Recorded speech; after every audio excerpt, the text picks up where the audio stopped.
has warned that Britain is still under threat from terrorists. More from Gordon Carrera. The threat is growing and will continue over the long haul.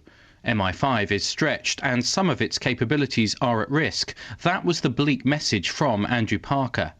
With a worsening threat picture from both crude attacks by individuals as well as more serious mass casualty plots by Al-Qaeda, he said it remained vital for MI5 to have the powerful capabilities to reach those who threaten national security.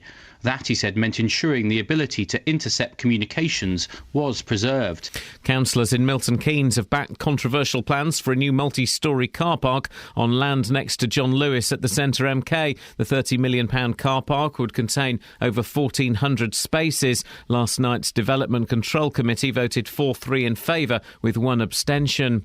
The new chair of troubled Barnfield College in Luton has described a damning report by inspectors as an unacceptable failure by the previous management, governors and teaching staff. The Ofsted report says Barnfield is inadequate in all areas, which is the lowest grade possible. Our reporter Paul Scoynes has been looking at the report. The teaching staff lesson planning is poor, discipline is poor, the motivation of students is poor, the overall quality of teaching is poor. It says the majority of teaching is inadequate or requires improvement. The pupils, they don't attend lessons often enough. When they do, they're often late, and their behaviour is poor as well. 3 people were injured in a 2-car collision in Buckinghamshire last night. The emergency services were called to Clay Lane in Booker at 10 p.m. to help 2 men and a woman. One of the injured men had to be released by firefighters.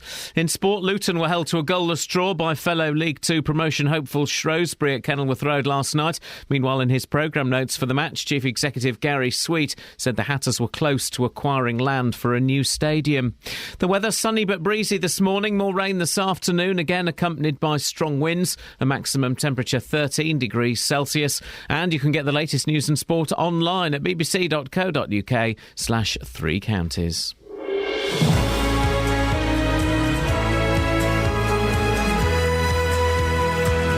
Morning, guys. Busy line, busy line. Massive march. Bad Barnfield. And you in the studios with your trousers on, unlike the others. Bend it. 08459, etc., etc., etc. Across beds, hearts and bucks. This is BBC Three Counties Radio. Catherine Boyle, sick note, Mama Kath, she not here today. And while the cat's away, the mice will be running all over the shop. The mice today are me, Iain Lee. Good morning. Kelly Betts has moved up one seat. Good morning. To production. And Matthew Lockwood, I think you've left your computer unlockwood upstairs, unless it was you that sent me a message saying, what would you do if I smashed the glass and got my chap out? 08459 455 555 is the telephone number. All the music today is on. Sorry? Sorry. What? I was going to big it up. Why are we doing it in a Jamaican voice? It's on. Sorry? Go on, do it again. Is on. I know. What am I supposed to do with a girl like Jessamine? Though my eyes are open wide, she's made my life a dream. When Jessamine knows, a part of me knows I'm not really living. A butterfly child, so free and so wild, and so full of living. When Jessamine stays, no time goes fast. This is my world at last. Beautiful days lost in her eyes, but then the whole world dies. When Jessamine goes, a part of me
BBC Three Counties Radio.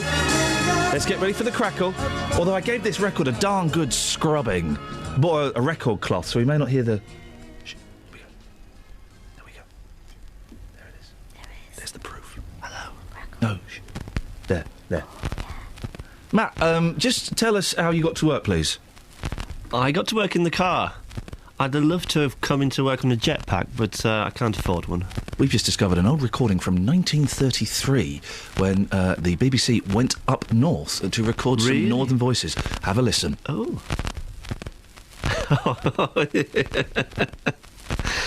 Well, that recording is fantastic, isn't it? All right, love. You all right? Can I get some bread? It's hard down the pits, isn't it? Across beds, hearts and bucks. This is Iain Lee. BBC Three Counties Radio. Now, hundreds of people are expected to attend a protest march in Luton this Sunday. It's after 2 Bedfordshire policemen were cleared of assaulting a Luton man with severe learning difficulties. The officers were accused of punching Farouk Ali, who has the mental age of a 5-year-old, as they tried to detain him. Well, Matt Lockwood has been looking into this. Matt, what's this march about? Well, this goes back to what happened last February. 33-year-old Farouk Ali has a mental age of a 5-year-old because of his autism. He was outside his home in Luton watching the bin collection when 2 officers thought he looked suspicious and pursued him. There was a physical altercation and Farouk was left with bruises. Now, last year we spoke to Mr Ali's brother Dobia, who claims Farouk was assaulted by the officers and racially abused. But the officers were cleared, weren't they, of any wrongdoing? They were, yeah. PC Christopher Pitts and PC Christopher Thomas were cleared of all charges, including misconduct in a public office, after a trial at Aylesbury Crown Court. PC Thomas was cleared of racially aggravated assault. Now, the defence told the court the officers did not know Farouk's mental age. They were concerned because he was running away and they had a duty to bring him under control. The injuries, they said, were consistent with Farouk falling over the bins as opposed to being punched.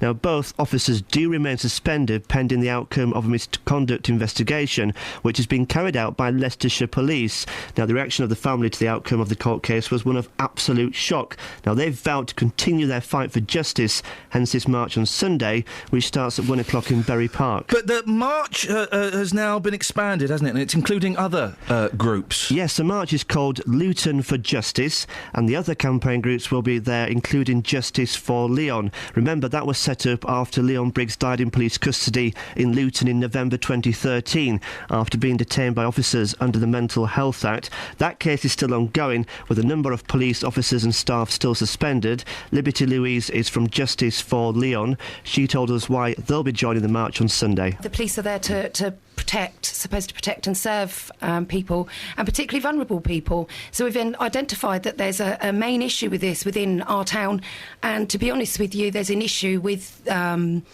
police and treatment and, you know, the ongoing legal process.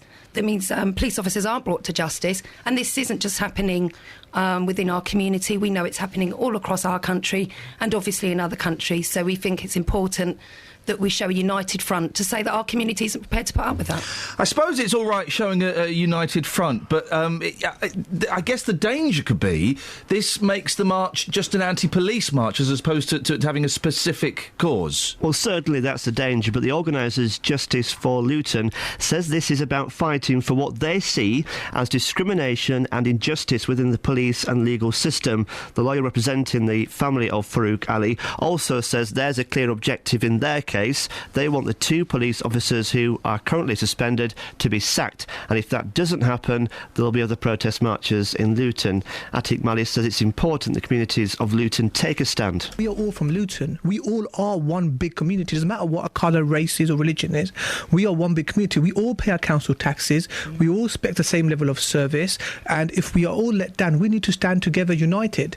We have to stand together united on all fronts, and the bottom line is there is a pattern going through the different justice campaign groups and different pockets of the community, and therefore what we want to put across now is the message that we as Luton are united, and we are united to stand up against racism, not just on the streets of Luton, but institutional racism as well. Racism in all forms, discrimination in all forms. We are standing against that.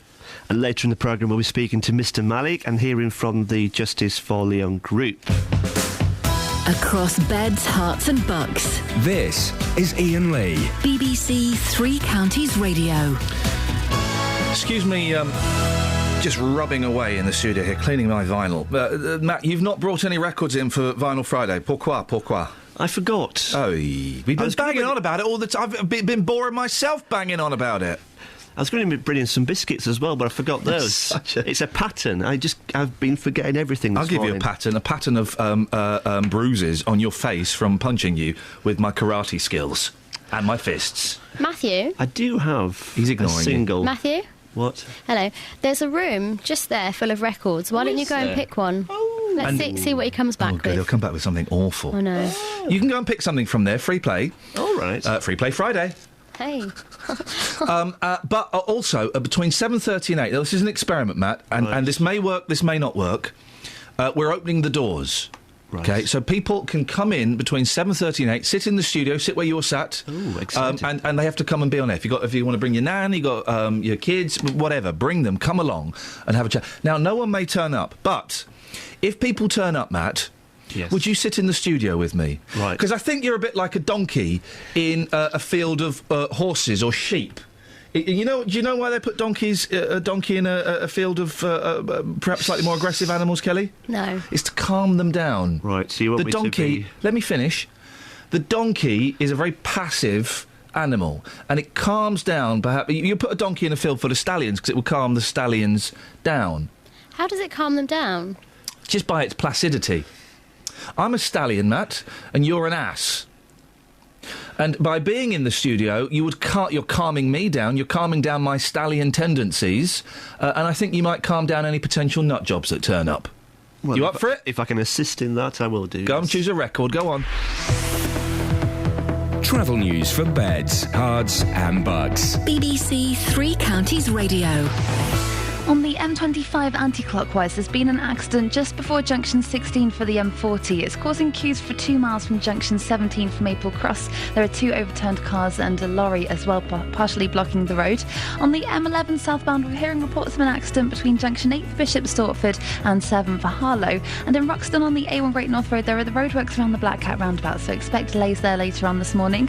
On the trains, no major delays are showing up so far on the departure boards, but East Coast are warning of possible delays between King's Cross and Aberdeen and Inverness because of bad weather in Scotland. Samantha Bruff, BBC Three Counties Radio. Thank you very much. 6:16. It is Friday, the 9th of January. I'm Iain Lee. These are your headlines on BBC Three Counties Radio. Hundreds of people are expected to attend a weekend protest march in Luton after 2 policemen were cleared of assaulting a man with severe learning difficulties. Huge numbers of French police are searching a rural area northeast of Paris for the gunmen suspected of killing 12 people on Wednesday. And councillors in Milton Keynes have backed controversial plans for a new multi-storey car park on land next to John Lewis at the Centre MK. BBC Three Counties Radio.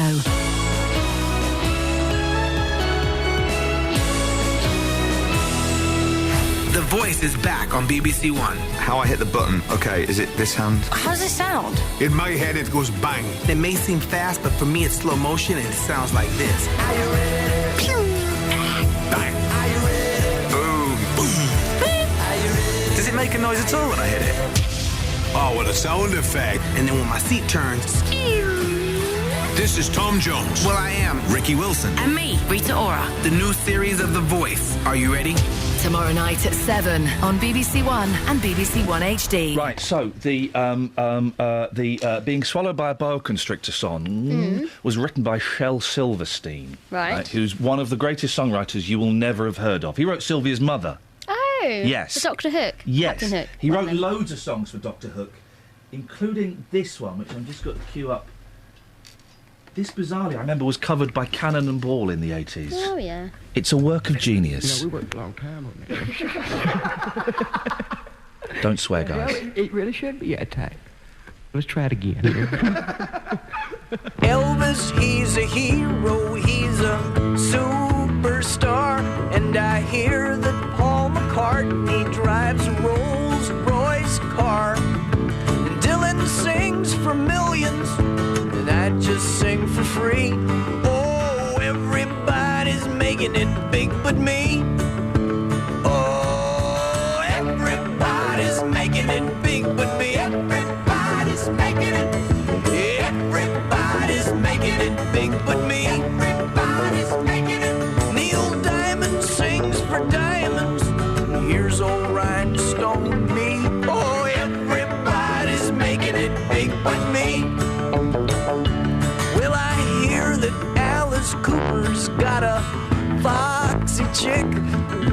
wipe off his snake and keep him rich. And Elton John's got 2 fine ladies, and Dr. John's got 3. And I'm still seeing them same old sleazos that I used to see. Oh, everybody's making it big for me. Everybody's making it. Yeah, everybody's making it big for me. Everybody's making it. Well, I've got charisma and personality. Well, how come everybody's making it big but me?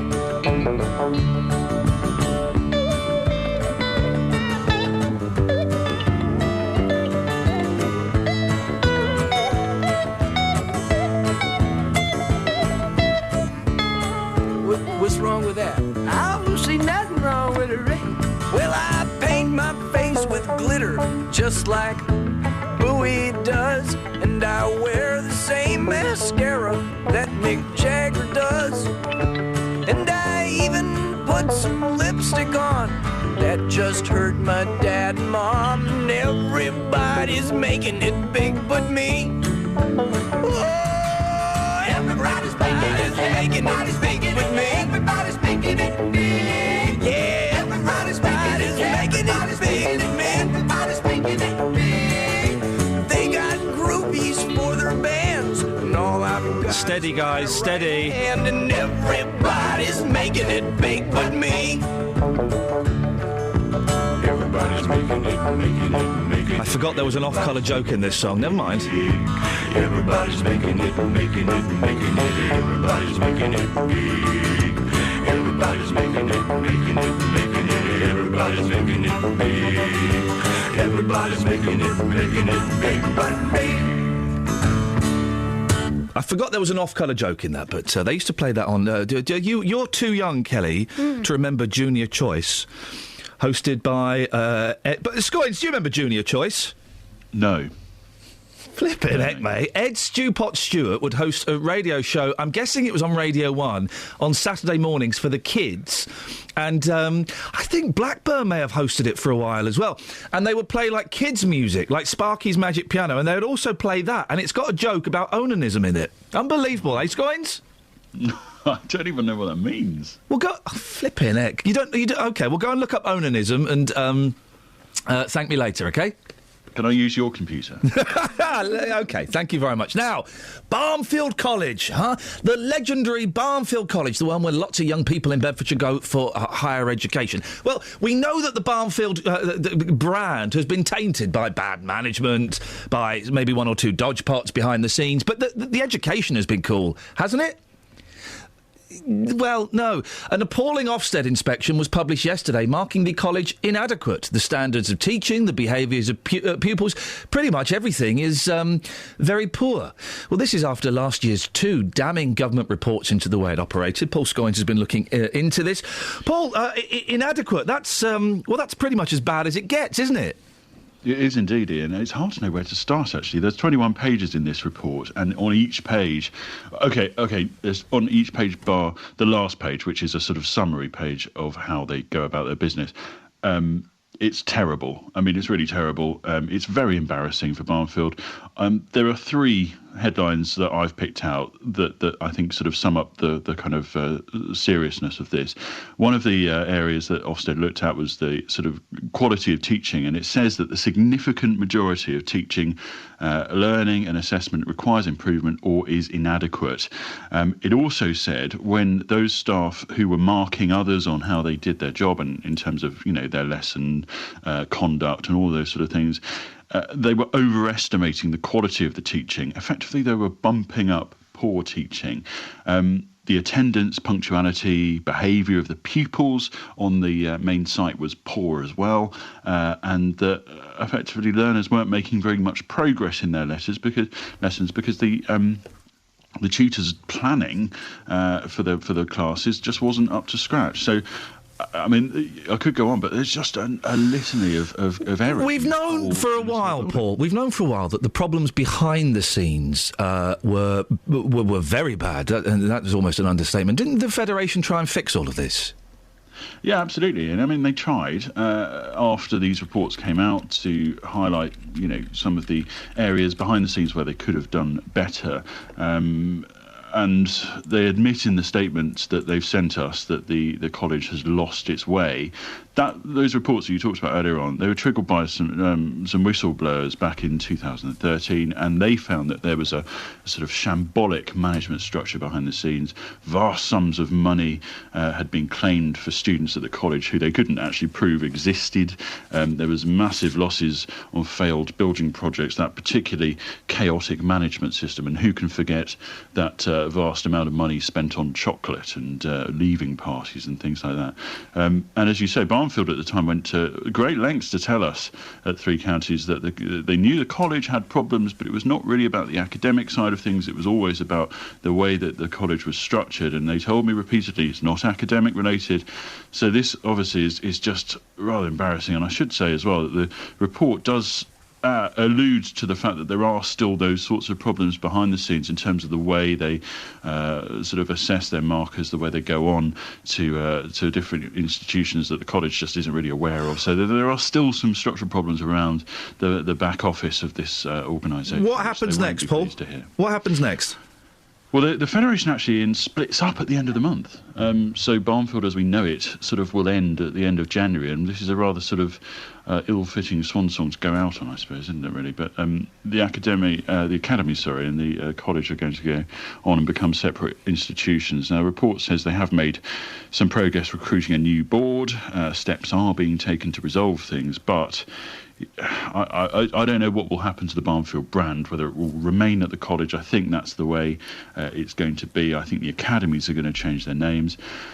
And, people have been telling us this is a long time coming. They've been warning us that this is going to happen in the long term. And indeed, yesterday, a former chair of governors who you spoke to at the time of the sort of the bad report said that she felt that the government had been meddling in this whole process, and this is what they wanted from the outset. Paul, very quickly, was that who was tweeting yesterday that perhaps this report wouldn't have been so bad if people hadn't been sticking their nose in at the other Barnfield stories? Well, that was the original chair of governors, right. Judy Oliver, and I mean, I was talking to Judy throughout the process of all of this, and she was certainly intimating to me that there was high-level government involvement from two different departments, both of which didn't necessarily want the same thing. I got the sense that Vince Cable's department wanted the college to try and remain part of an academy sort of system. The Department for Education definitely wanted a split. That was clear. So there was sort of inter-department wrangling, and that, she says, had an impact on the way that the process was handled. And, Paul, we've got to move on. Thank you very much indeed, Paul Scoins. 08459 455 555. All the music you're hearing today comes from records. Remember those? 1, 2, 3. 1, 2, 3.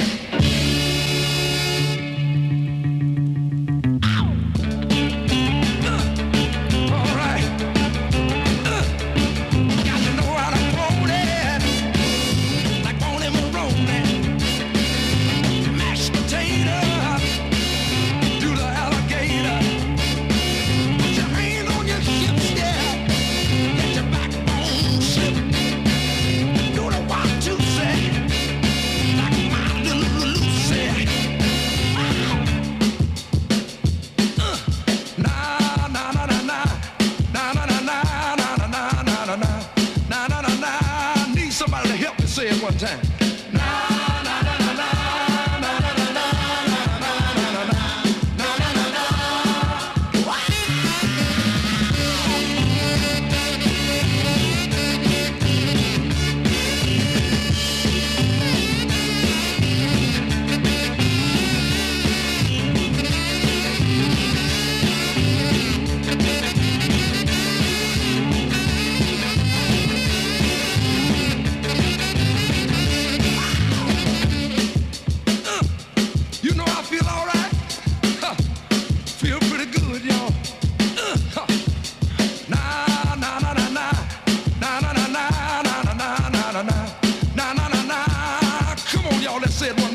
man! 08459 455 555. All the music you hear today will be coming from an old-fashioned record. And don't forget, in an hour, we open up the doors to BBC Three Counties Radio. BBC 3CR, now playing the music you love. Travel news for beds, cards and bugs. BBC Three Counties Radio. On the M25 anti-clockwise, there's been an accident just before junction 16 for the M40. It's because two cars have overturned and a lorry is across the road. It's blocking lanes 1, 2 and 3 about half an hour before junction 16 by the A40 Arches. Lane 4 is open, but that's causing queues of people trying to squeeze past there.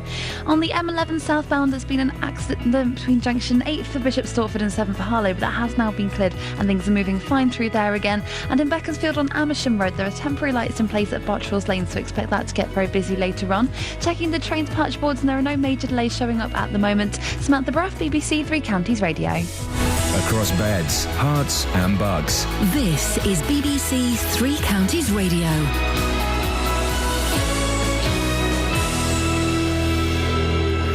It's 6:30, I'm Simon Oxley. Hundreds of people are expected to attend a weekend protest march in Luton after 2 policemen were cleared of assaulting a man with severe learning difficulties. People protesting about the death in Luton police custody of Leon Briggs will also take part on Sunday. Huge numbers of French police are searching a rural area northeast of Paris in the hunt for 2 brothers suspected of gunning down 12 people at a satirical magazine. Here, the head of MI5 has warned that Britain is still under threat from terrorists. And councillors in Milton Keynes have backed controversial plans for a new multi-storey car park on land next to John Lewis at the Centre MK. The £30 million car park would contain over 1,400 spaces. Three Counties Sports. BBC Three Counties Radio. Luton were held to a goalless draw by fellow League Two promotion hopeful Shrewsbury at Kenilworth Road last night. The visitors played with 10 men for the last 20 minutes. Here's the Hatters boss, John Still. We've put in a good performance today. Very good performance, and our performances, I think, over that sort of Christmas period have been strong and determined. Another day, I think we'd have won the game. We didn't, but I'm happy with the performance. So I've been happy with our performances anyway.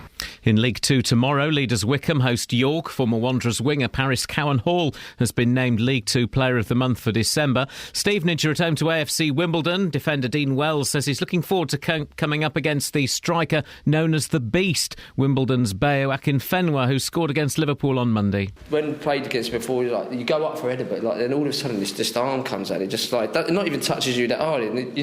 You're toppling over. So no, it's going to be tough, but look forward to it. It's just another game, but for some people out there might just think it's Akinfenwa, but still got to do our job. Watford resume Championship action away to Huddersfield. Keeper Aurelio Gomez could return. Meanwhile, summer signing Lloyd Dyer has been told he can leave the Hornets. In League One, Milton Keynes Dons go to Crawley. The Dons are expected to confirm the return of former skipper Keith Andrews. The Ireland international has recently been on loan at Watford.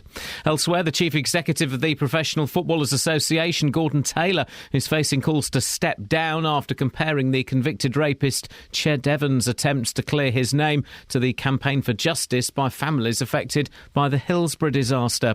And in rugby, Bedford host Doncaster in the Championship tomorrow, aiming to build on last weekend's win at Moseley. BBC Three Counties News and Sports. The next full bulletin is at 7. Call 08459 455 555. BBC Three Counties Radio. Na na na na na na na na na na na na na na na na na. Your turn, Matt. Na na na na na na na na na na na. Send it back. Send it back. Na na na na na na na na na na na na na na na na na. Back to you, Lockwood. Na. In time. Na na na na na na na na na na na na. Send it to Kelly. Send it to Kelly. Na na na na na na na na na na na na na na. Over to you, Iain. Oh, na na na na na na na na na na na na na na. Back to Lockwood. Na na na na na na na na na na na. Back to the teacup. I'll be honest, mate. You kind of killed it, really. Yeah. Ruined it, really. We're trying to have a bit of spontaneity. We're trying to pick it. You've been picking it all morning. And I got some records for you. What you got? I pick them with my eyes closed. So I've got... Oh, that's always the best way to choose music, I find. It really is. I've got Keith Green, Songs for the Shepherd. Oh, he's actually... OK, yes. Huh? That was from our religious section. He's got... The thing is, the cover is a work of art. He's got a lamb over his shoulders. And then from our compilation section... Yay. Soft Rock 16 Rock Classics. OK. But this is the best one. Look at the cover on this one. But what is it?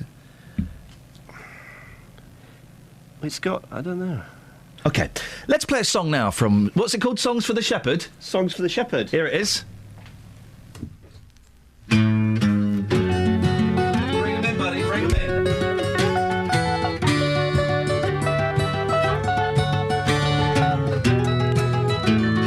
I've just seen her face, I can't forget the time or place where we just met. She's just the girl for me, and I want all the world to see we've met.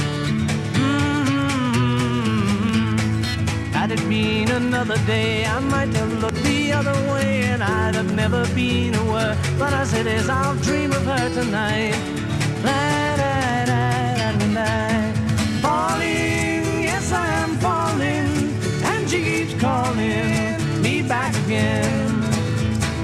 I have never known the like of this. I've been alone and I have missed things and kept out of sight. But other girls were never quite like this. Falling, yes I'm falling, and she keeps calling me back again.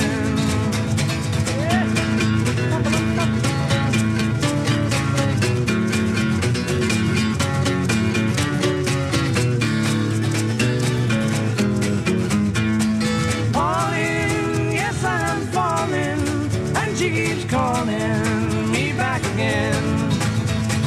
I've just seen her face, I can't forget the time or place where we just met. She's just the girl for me, and I want all the world to see we've met.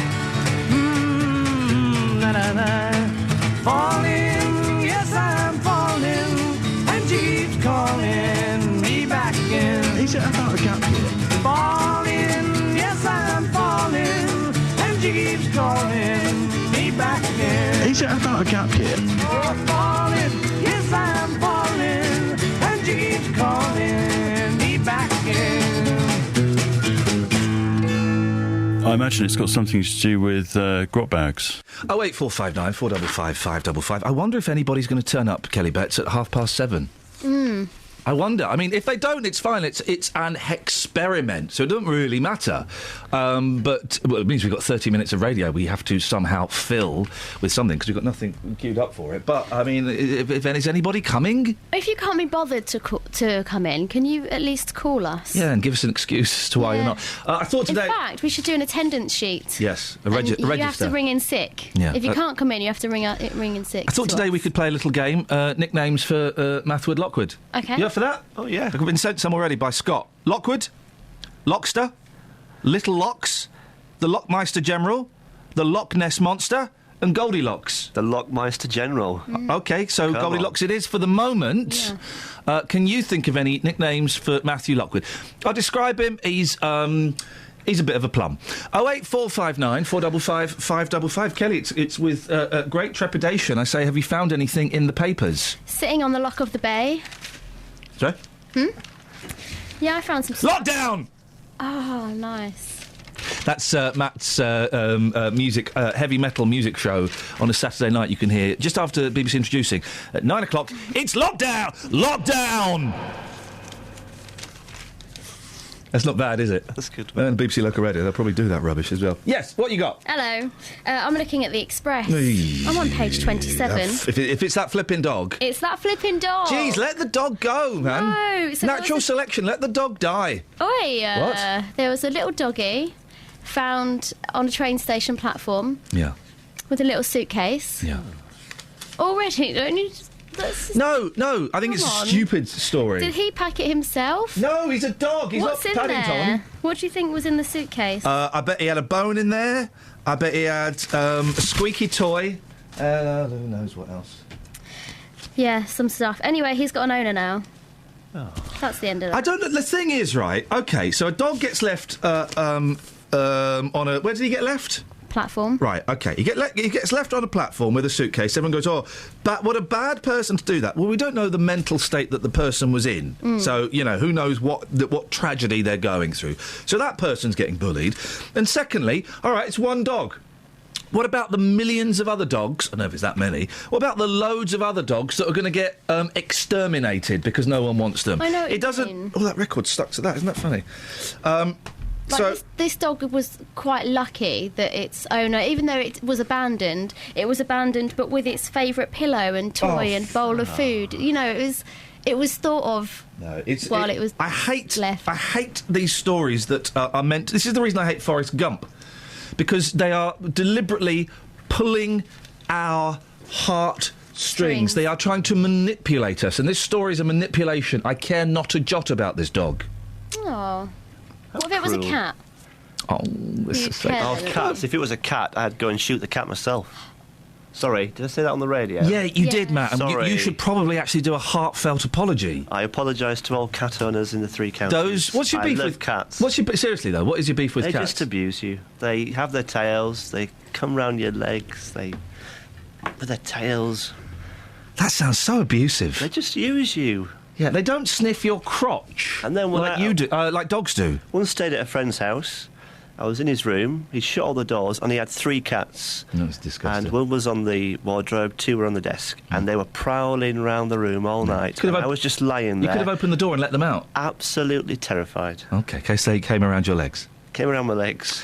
Or they went on my head. Matthew Menchik set a record for the most body piercings in 8 hours. Have a Goldilocks. Guess how many body piercings Matthew Menchik had in Vancouver, Canada, in 8 hours? 10,000. Oh, it's always bad when you ask someone to guess something and they guess a lot more than it actually is. Kelly, you have a guess. 100. 4,550 body piercings. There's not enough room on your body to do that. How many people were doing it? I don't know. It must have been an army of piercers. I don't get the piercer. I don't get the tats. I don't get, what are they called, blowholes? When you make your ears have a huge hole in. Oh, they're called something, aren't they? I don't get that. How do they do that? Airwaves? No. That's the chewing gum, mint, isn't it? How do they do that? They pierce it, and then they put a small thing in, then they put a slightly bigger thing in, and they put the slightly bigger thing in. They stretch the hole. Over time? No, over their ears. Over time? Over their ears. Over time. Idiot.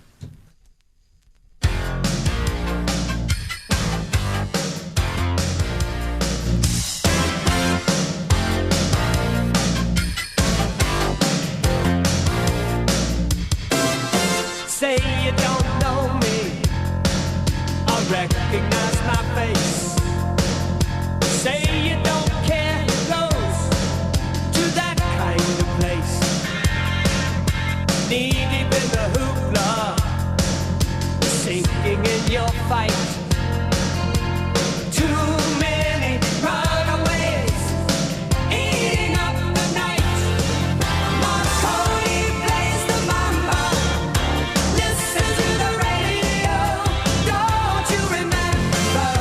We built this city. We built this city on rock and roll.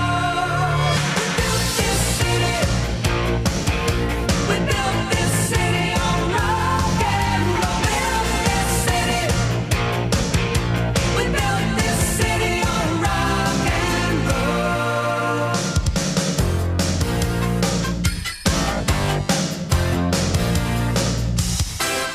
Someone always playing corporation games.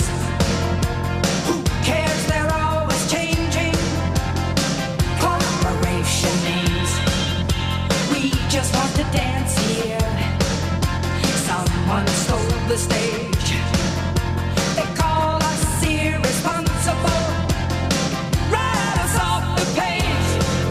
Marconi plays the mama. Listen to the radio. Don't you remember? We built this city. We built this city on rock and roll.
today. Remember those guys? 08459 455 555. Coming up, we'll have a chat with Dealey. And who the hell is this Gordon Taylor fella? And he's comparing Ched Evans to Hillsborough. What?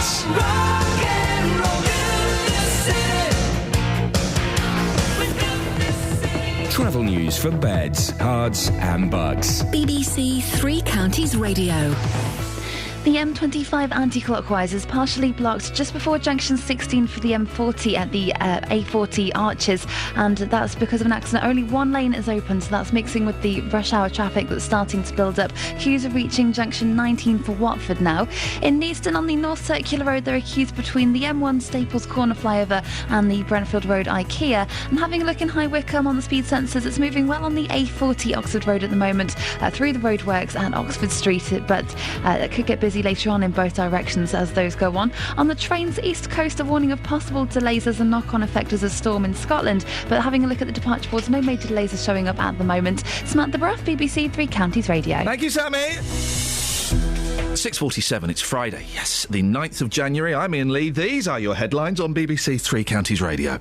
Hundreds of people are expected to attend a weekend protest march in Luton after two policemen were cleared of assaulting a man with severe learning difficulties. Huge numbers of French police are searching a rural area northeast of Paris for the gunmen suspected of killing 12 people on Wednesday. And councillors in Milton Keynes have backed controversial plans for a new multi-storey car park on land next to John Lewis at the Centre MK. Coming up, we'll speak to Dealey, but before that, here's the weather with Georgina. Beds, Herts and Bucks weather. BBC Three Counties Radio. Good morning. Well, it's going to be a mild day today. We've got a bright and breezy start. We've got some patchy light rain coming in the afternoon, but it's not necessarily going to affect everyone, but it is accompanied by some cloud. Temperatures, though, reaching about 13 degrees Celsius, even possibly above that more locally, so very warm for January. Now, tonight, the winds strengthen. It's going to be a cloudy night with lows of 10 degrees, and so a mild start to tomorrow. Quite cloudy. We've got a band of rain that's pushing southeastward, so that's going to bring some rather squally winds with it. Behind it, though, it leaves some sunny spells for the afternoon and temperatures reaching 13 degrees Celsius. That actually happens earlier on in the day. They drop off as we head into the afternoon. Now, Sunday's looking largely dry and breezy with some sunny spells. A wet and windy Monday is on the cards, and we've got sunshine and showers, but still quite breezy for Tuesday. That's your latest forecast.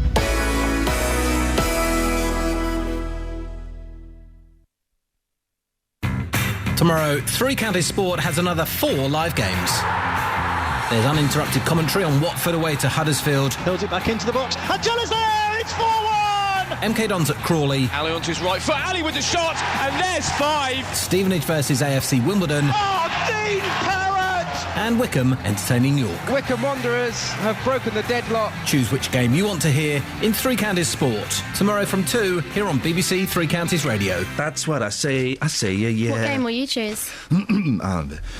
You may just be getting to grips with the concept of 3D films. They're a waste of money. And they're rubbish. But it's my youngest refuses to wear the 3D glasses, so we pay extra money to just sit and watch a blur. Yeah, and if you ever go in with your actual glasses on, then you have to wear 2 pairs, and it's just too many things on your face. It seems that technology is already outdated as cinemas prepare to unveil yet another dimension. Cineworld is opening the first 4DX theatre.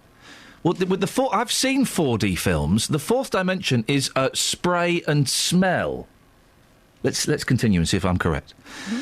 Cineworld is opening the first 4DX theatre, which features water sprays, gusts of air, fog, and strobe lighting inside the auditorium to simulate the weather and scenes on screen. Flippin' heck.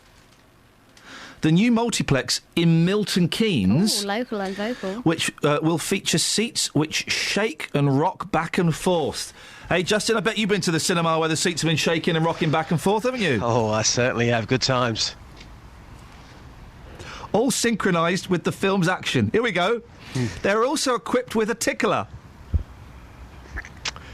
Wow. Got to keep it safe. Yeah. A tickler, a small brush which swipes the back of viewers' legs. I don't know what that noise means. I don't know what that's indicating. Different scents representing everything from explosives to coffee will be pumped into the theatre to add to the experience. What's wrong with just going to the cinema to watch a movie, to have a little kiss, to have a little cuddle? What's wrong with that?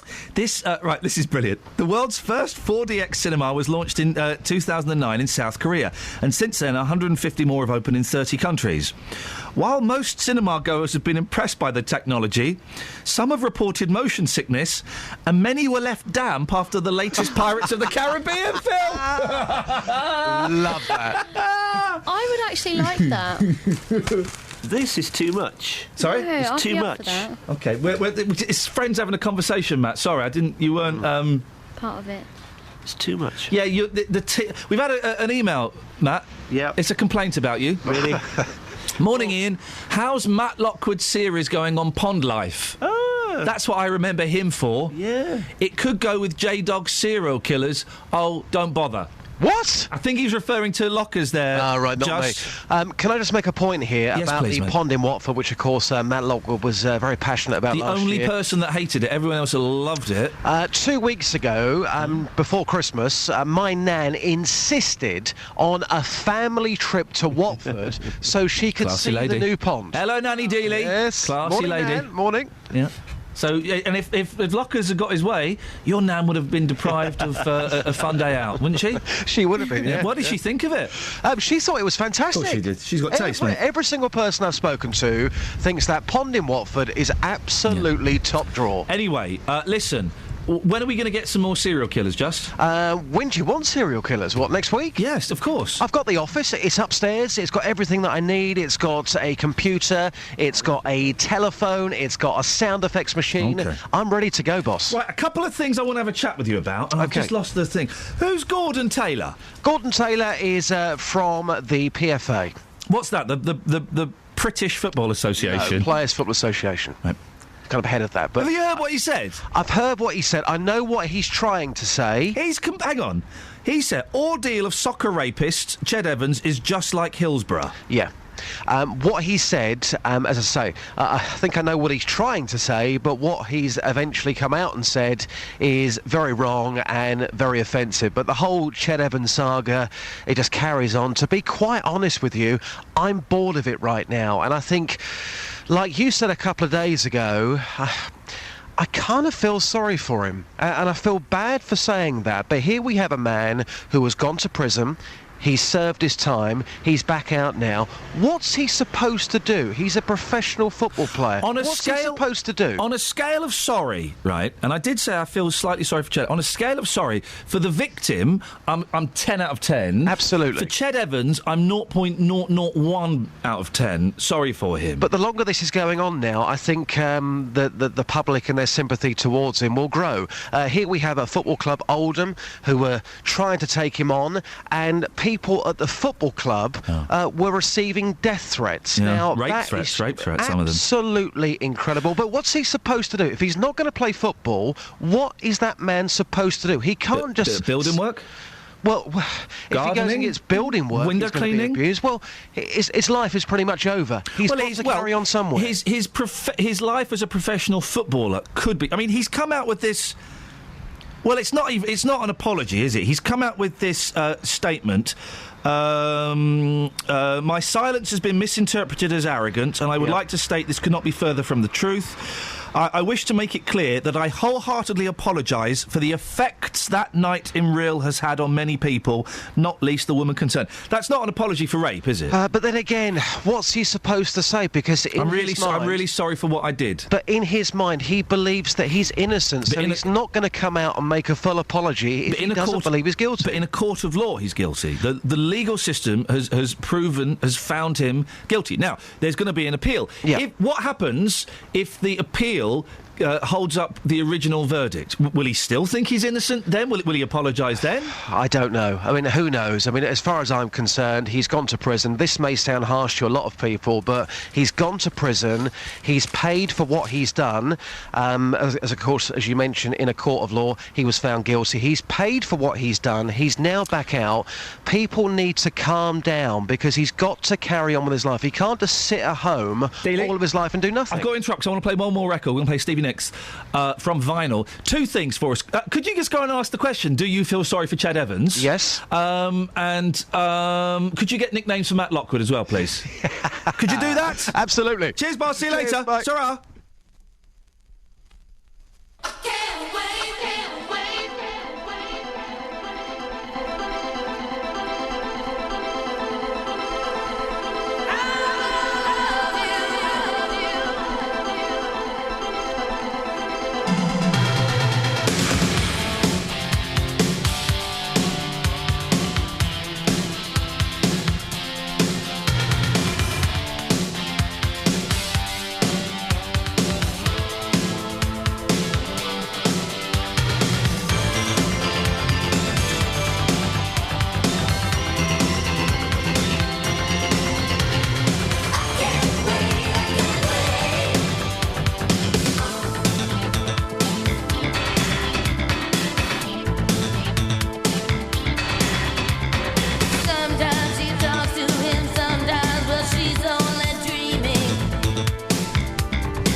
Oh, 8459 455 555. The doors open in 30 minutes.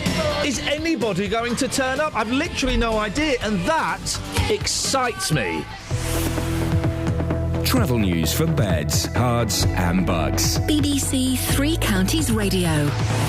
On the M25 anti-clockwise, there are long delays from junction 19 for Watford to junction 60 for the M40 after an accident just by the A40 arches, and that was down to one lane. 2 lanes are open there now, but there are long queues mixing with the rush hour queues. On the M1 southbound, it's looking very busy between junction 11 for Dunstable Road and junction 10 for the Luton Airport Spur Road on the speed sensors, and in Cheshunt on the A10 southbound, that's looking very busy between the New River Trading Estate and the M25 junction 25 at Enfield. On the trains, East Coast, a warning of possible delays as a knock-on effect of a storm in Scotland. Samantha Bruff, BBC Three Counties Radio.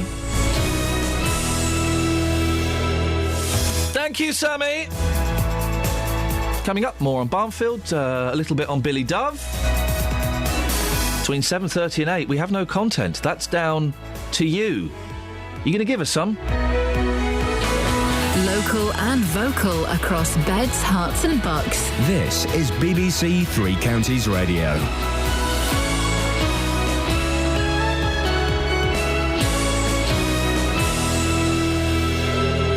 It's 7 o'clock. I'm Simon Oxley. The headlines: weekend protest march in Luton. Hunt continues for Paris gunmen. And councillors back controversial car park in Milton Keynes. BBC Three Counties Radio. Hundreds of people are expected to attend a weekend protest march in Luton after 2 policemen were cleared of assaulting a man with severe learning difficulties. The officers were found not guilty of punching Farouk Ali. People protesting about the death in Luton police custody of Leon Briggs will also take part on Sunday. The lawyer representing Mr Ali's family, Atiq Malik, says it's important the community takes a stand. We are all from Luton. We all are one big community. It doesn't matter what our colour, race is or religion is. And we are united to stand up against racism, not just on the streets of Luton, but institutional racism as well. Racism in all forms, discrimination in all forms. We are standing against that. The huge manhunt to find 2 brothers suspected of gunning down 12 people at the offices of a French magazine is focused on a rural area northeast of Paris. Nearly 90,000 police officers and soldiers have been deployed across France since the attack on Wednesday. Clovis Casali is a journalist with TV station France 24. This is a large anti-terrorist operation, probably the largest in modern history for France, for an attack that's the worst, the most deadly in decades in France. And just to give you a sense of how serious it is here, Le Monde, which is the most respected newspaper in France, has called this the French 9/11. Councillors in Milton Keynes have backed controversial plans for a new multi-storey car park on land next to John Lewis at the Centre MK. The £30 million car park would contain over 1,400 spaces. Last night's Development Control Committee voted 4-3 in favour, with 1 abstention. The new chair of troubled Barnfield College in Luton has described a damning report by inspectors as an unacceptable failure by the previous management, governors and teaching staff. The Ofsted report says Barnfield is inadequate in all areas, which is the lowest grade possible. Our political reporter Paul Scoyne says the report comes as the Barnfield Federation prepares for major change. Barnfield as we know it will end at the end of January, and this is a rather sort of ill-fitting swan song to go out on, I suppose, isn't it, really? But the academies in the college are going to go on and become separate institutions. Now, the report says they have made some progress recruiting a new board. Steps are being taken to resolve things, but I don't know what will happen to the Barnfield brand, whether it will remain at the college. I think that's the way it's going to be. I think the academies are going to change their names. The UKIP leader, Nigel Farage, has called for leaders' television debates to go ahead without David Cameron. Yesterday, Mr Cameron said he wouldn't agree to debates if UKIP were included, but not the Green Party. Parts of the north of England and Scotland are being battered by winds of more than 100 miles per hour as an Atlantic storm hits the UK. All rail services in Scotland are suspended. In sport, Luton were held to a goalless draw by fellow League Two promotion hopeful Shrewsbury at Kenilworth Road last night. Meanwhile, in his programme notes for the match, Chief Executive Gary Sweet said the Hatters were close to acquiring land for a new stadium. The weather sunny but breezy this morning, more rain this afternoon, again accompanied by strong winds, a maximum temperature 13 degrees Celsius. And you can get the latest news and sport online at bbc.co.uk/3 counties. Morning, guys. Between 7:30 and 8 o'clock, we have zero content. We're kind of hoping you provide it. What have you got to do? Turn up at BBC Three Counties Radio, Hastings Street, Luton.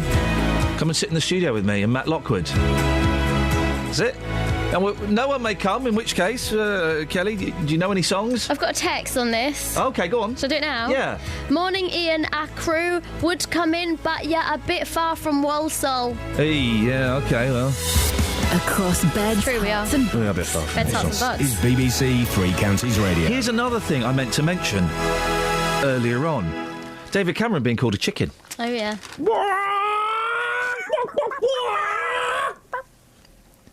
But I actually agree with him. Cameron is called a chicken over TV election. Ed Miliband phones him up. Hello, David Cameron, Prime Minister. Ed, stop it! The other fella, Clegg, phones him up. Hello, Nick Clegg, it's David Cameron here. What would you like to say is about the policy? Well, yes, I just wanted to say, David...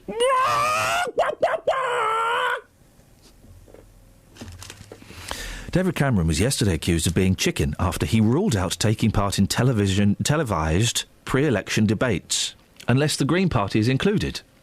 The Prime Minister said he did not think it was fair to include UKIP without other smaller parties. Well, He's right. How many? Here's a general knowledge quiz for you, Kelly Betts. How many MPs has UKIP got? 1. Correct. How many MPs has the Green Party got? 7. 1. So they've got the same number of MPs. So why would you invite UKIP but not the Green Party then? Yeah. That's unfair. It's only because UKIP are the kind of hot at the moment. How does it make him a chicken, though? What? How does it make him a chicken? Well, because he's saying he won't do them. He's too. I don't get it. What do you mean? Well, is he too? He can't be too scared to do it. Well, that's what people are saying, that he's chicken. He's too chicken. What don't you? No, I just. Yeah. That's what people are saying, that he's chicken for not doing the debates. But the Labour's Ed Miliband and UKIP leader Nigel Farage were quick to accuse Mr Cameron of running scared, and claimed he was finding excuses to avoid taking part. I get it now. Under plans agreed by the major broadcasters in October, probably Us and Sky, the Prime Minister would take on not only the Labour leader and Liberal Democrat Nick Clegg, but Mr Farage as well. But Mr Cameron immediately raised questions over whether Mr Farage should take part if the Green Party was excluded. He told ITV News, "You can't have one minor party without having another minor party, and I think that's only fair." I completely agree with... Because when I first said this, I thought, yeah... I nearly laid an egg. I was straining so hard. But then you read the story and you think, well, yeah, he's right. Yeah, I think he's right. What's the beef? 08459 455 555. David Cameron, chicken or man? About the house. I think he's right. You can't have UKIP and not have the Greens there. And that's the politics for the day. Across beds, hearts and bucks. This is Iain Lee. BBC Three Counties Radio. You can give us a call on that if you want. We've got more texts, which we'll do in a bit, but... Before all of that, hundreds of people are expected to attend a protest march in Luton this Sunday. It was originally organised after 2 Bedfordshire policemen were cleared of assaulting Farouk Ali, a Luton man with severe learning difficulties. But more people are joining the march, including the Justice for Leon group. Regular on the show is Liberty Louise, part of that campaign. Morning, Liberty. Good morning, Ian. Why is the Justice for Leon group getting involved in this march? Well, we believe it's a show of unity, and again, officers are involved in terms of it being a vulnerable person, which was the same as in Leon Brake's case. And, you know, the verdict and the acquittal of the officers we find unacceptable. So we're joining them in a show of solidarity. Is there a danger, Liberty, that because this march is specifically about Farouk Ali, that message might get lost if more and more diverse groups get involved? That message might get lost and it just becomes a down with the police march? No, absolutely not. I think if anything, it strengthens it, Ian. At the end of the day, I think that if these cases keep on happening within the communities, then obviously it highlights a problem. And what we have to do is stand together and say, in any case that happens within Luton or even nationally anymore, we have to stand together and say, well, it's just not acceptable. So I disagree with that comment. I think, if anything, it strengthens the causes, all of the causes. And what do you what's the aim? What are you hoping to achieve with it? Well, the message is that we're not going to put up with, unacceptable behaviour from some of the officers, and I quote, some of the officers. We're not saying that all police are bad, and we're not saying down with the whole police force. We're saying down with some officers that do abuse their positions and the cover-ups and deceit that ensue right from the start of the investigations. We don't find them fair. There's evidence that isn't submitted, and even when there is evidence submitted, you know, it's not taken forward by juries, it's not seen by juries, and we don't find that fair. If I went into Bury Park and started shouting any kind of racist language, even without audio and visual evidence, if one witness heard that, Ian, I could be charged with a hate crime, okay? And I'm afraid that there was audio and visual evidence that the police aren't prepared to let go out in public. And we find if that evidence was out in public, then, you know, more people would actually join the march because they would be able to hear what went on Well, because you're talking specifically about a piece of audio where it is alleged that the police officers say effing peas, the effing P, the short word Pakistani. But that audio is debatable, isn't it, as to whether that actually says that or not? No, absolutely not. It was actually played in the court, but that's the only time it was played. Farouk Ali's solicitor wasn't able to hear it before. So again, without all the evidence, you can't prepare a solid case. So it wasn't played in the court until the only people that heard that was the jury.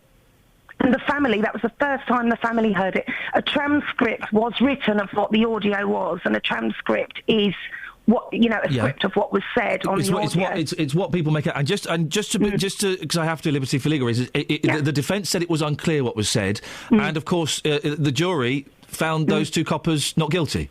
Yep. How many people are you expecting to turn up? As many as possible, to be honest. Yeah.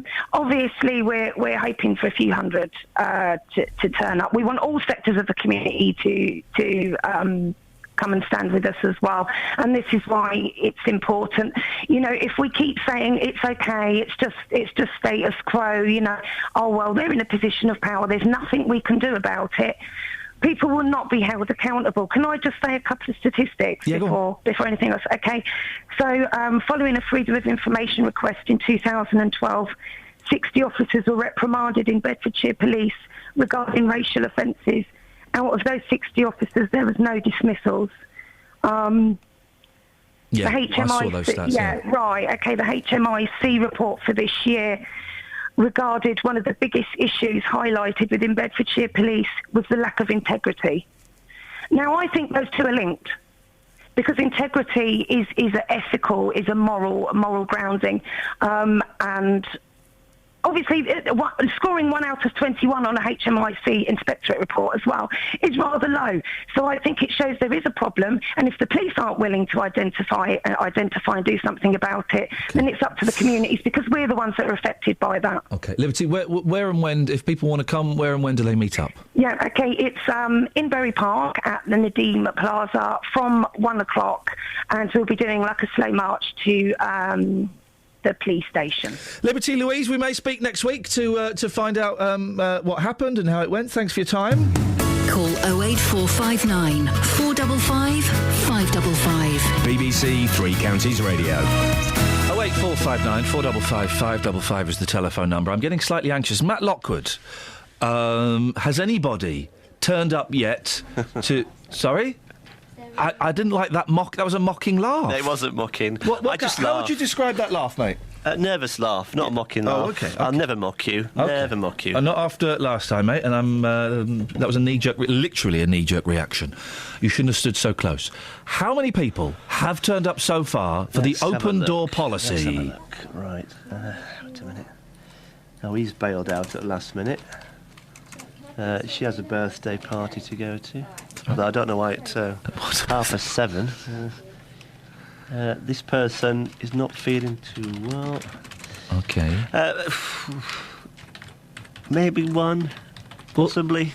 What do you mean? Possibly one. Is there anybody in this building at the moment who's going to come in? No. Thank you very much indeed. 08459 455 555. You all right, Kels? I could come in there.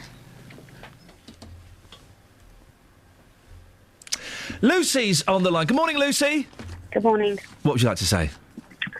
Just an observation. I'm impartial to this, so I don't want people attacking me or anything. So it's just an observation that I'm making, that we kind of seem to pick and choose when we want to believe what's going on in the courts or not, in terms of, so with the Ched Evans case, he was found guilty by jury, and everybody is saying, actually, because he is saying, I'm not guilty of this offence. I haven't done this.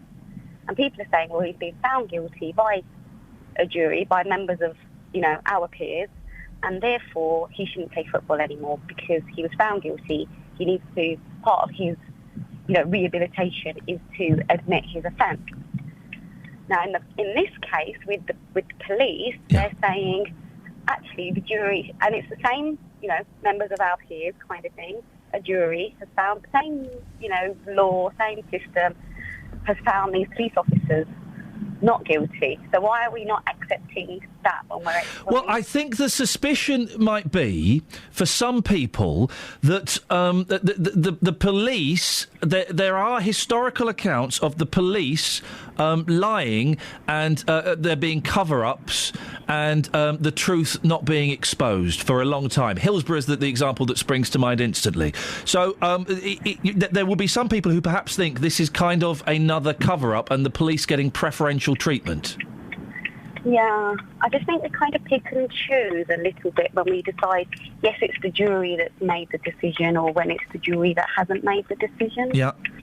You know, I just think, I'm impartial. No, listen, it's a good point you make. You know, we kind of have to, we kind of have to go by the rule of law. Well, just very quickly going back to Ched Evans, Lucy, do you feel sorry for him at all?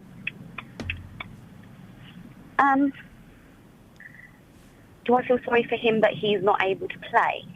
Just do you feel not necessarily that. Just do you feel sorry for Ched Evans on any level? I don't know. Is my answer to that. Okay, thank you very much. 08459 455 555. Let's get the Trav. Travel news for beds, cards and bugs. BBC Three Counties Radio. On the M25 anti-clockwise, it's back to just one lane being open at junction 16 for the M40 after an accident there. So that's looking really, really slow all the way from junction 19 for Watford. In Bricketwood on the A405 North Circular Road at North Orbital Road, that's looking very slow at the M25 junction 21A roundabout. And the M1 southbound's looking very busy between junction 11 for Dunstable Road and 10 for the Luton Airport Spur Road. The A1M southbound as well looking very slow on the speed sensors around junction 2 for Welham Green. In Cheshunt on the A10 southbound, that's very busy between the Great Cambridge Road at the Turnford New River Trading Estate and the M25 junction 25 for Enfield. And on the trains, no major delays are showing up on the departure boards at the moment. East Coast are warning of possible delays though as a knock-on effect of a storm in Scotland. Samantha Bruff, BBC Three Counties Radio.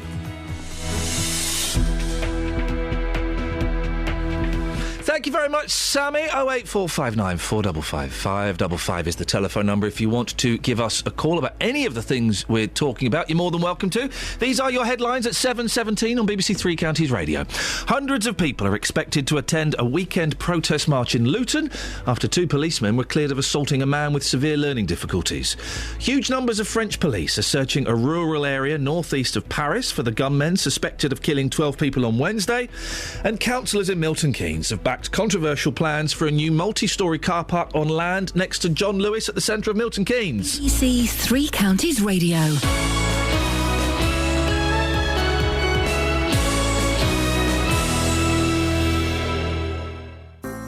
Every weekday from 12. We're talking to Alice Jones about her journey, which has landed her in the arms of Youthscape. When I was 5, my dad left our family. It's your first inclination to go, oh, I must have done something naughty. Nick Coffer. I was in a really vulnerable place. The people at Youthscape, it is literally their job to show you that they love you and care about you and whatever you're going through. Every day my job's a privilege, but every once in a while it's an even bigger privilege because I get to meet people like you. Nick Coffer on BBC Three Counties Radio.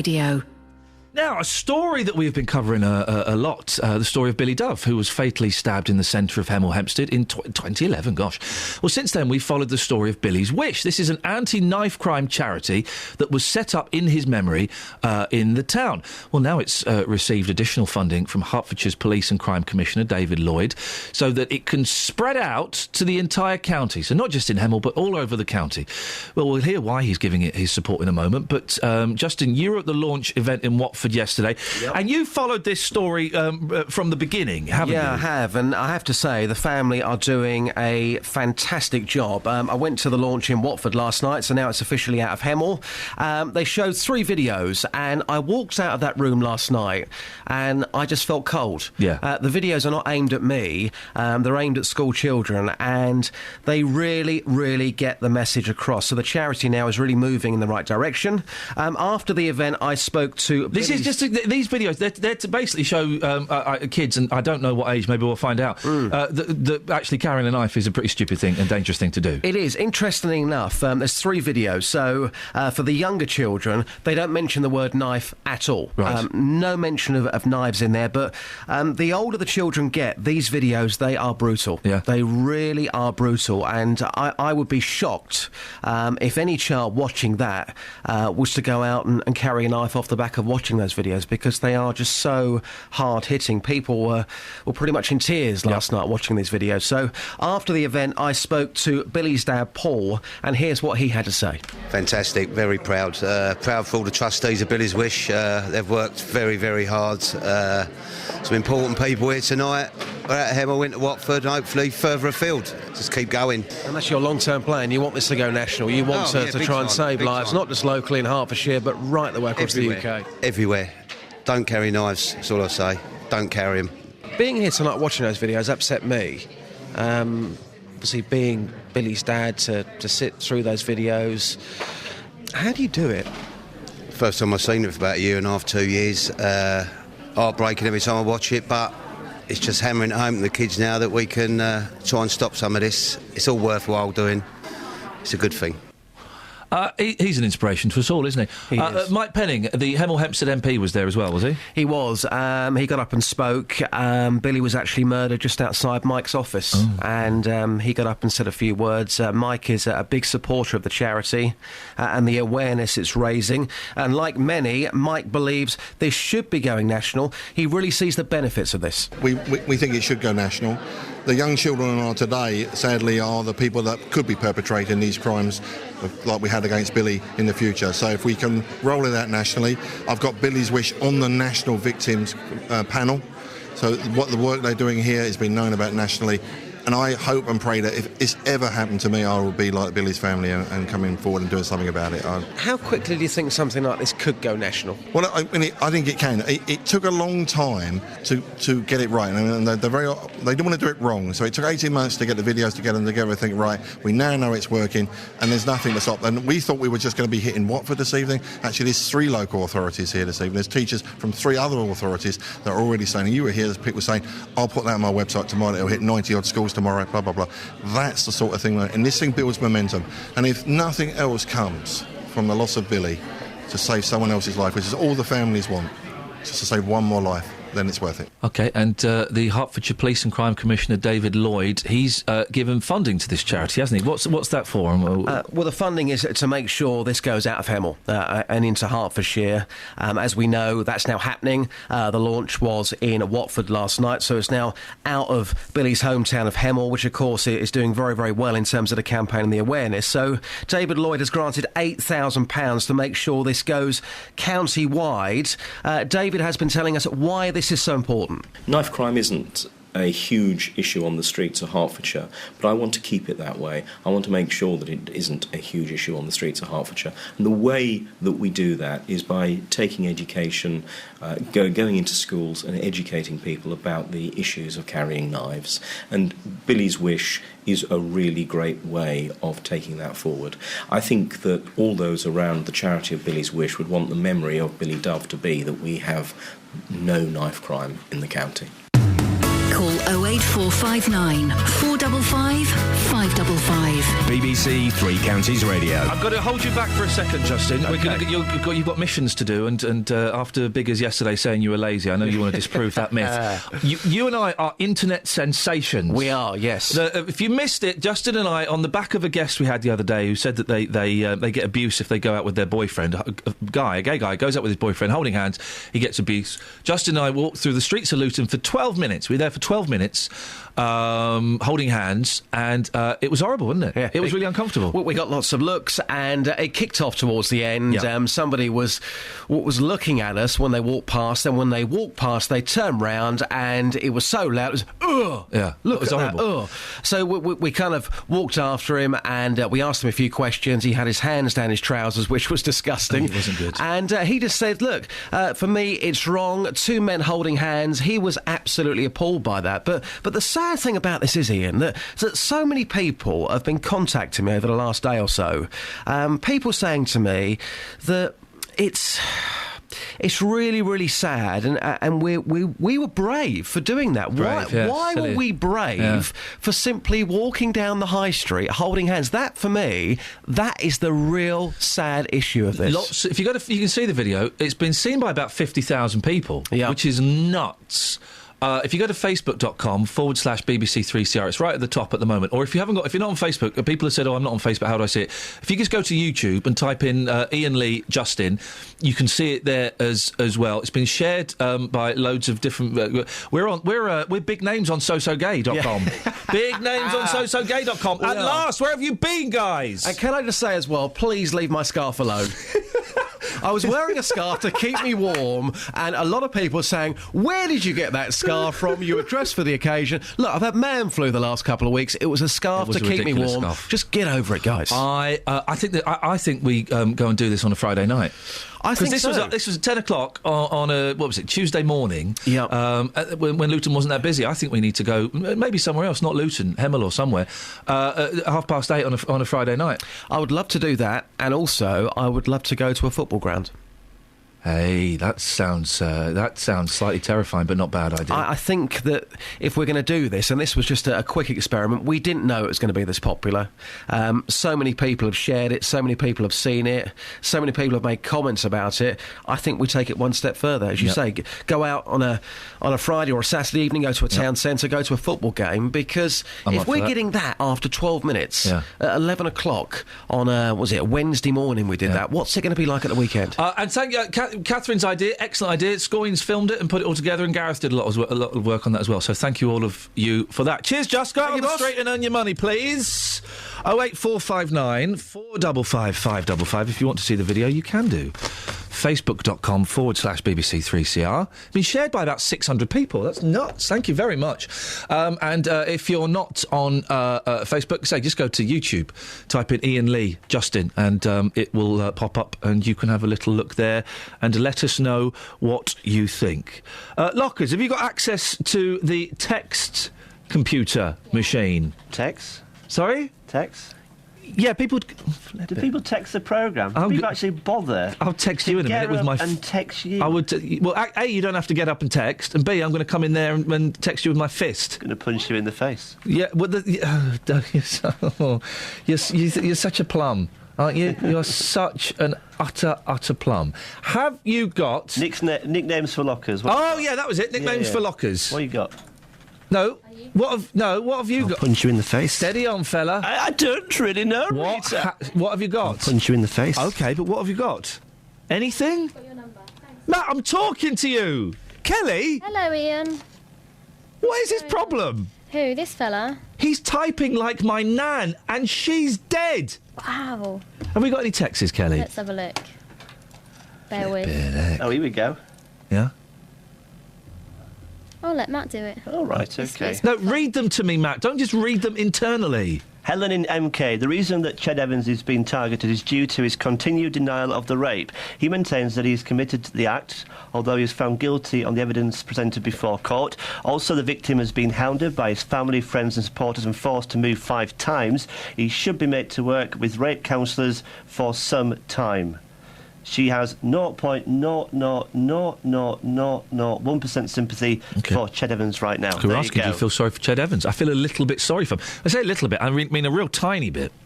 The majority of my sympathy lies with the victim of the sexual assault, but I feel a tiny little bit sorry for him. And we talked about this the other day. I don't know why. I can't quantify it, or I can quantify it. I can't qualify it.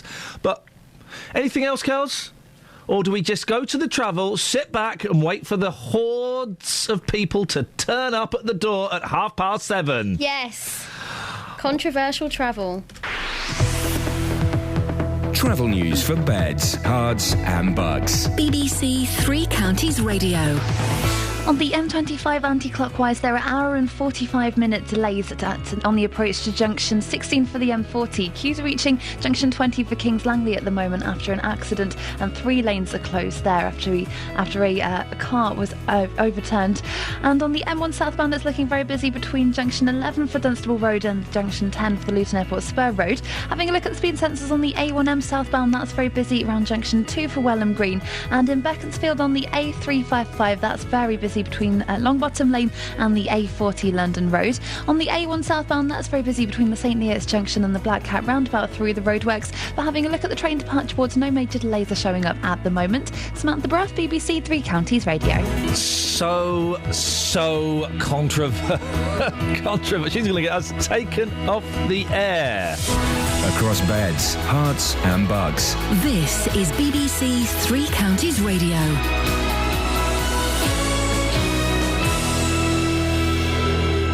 It's 7:30. I'm Simon Oxley. Hundreds of people are expected to attend a weekend protest march in Luton after 2 policemen were cleared of assaulting a man with severe learning difficulties. People protesting about the death in Luton police custody of Leon Briggs will also take part on Sunday. Huge numbers of French police are searching a rural area northeast of Paris in the hunt for 2 brothers suspected of gunning down 12 people at a satirical magazine. Here, the head of MI5 has warned that Britain is still under threat from terrorists.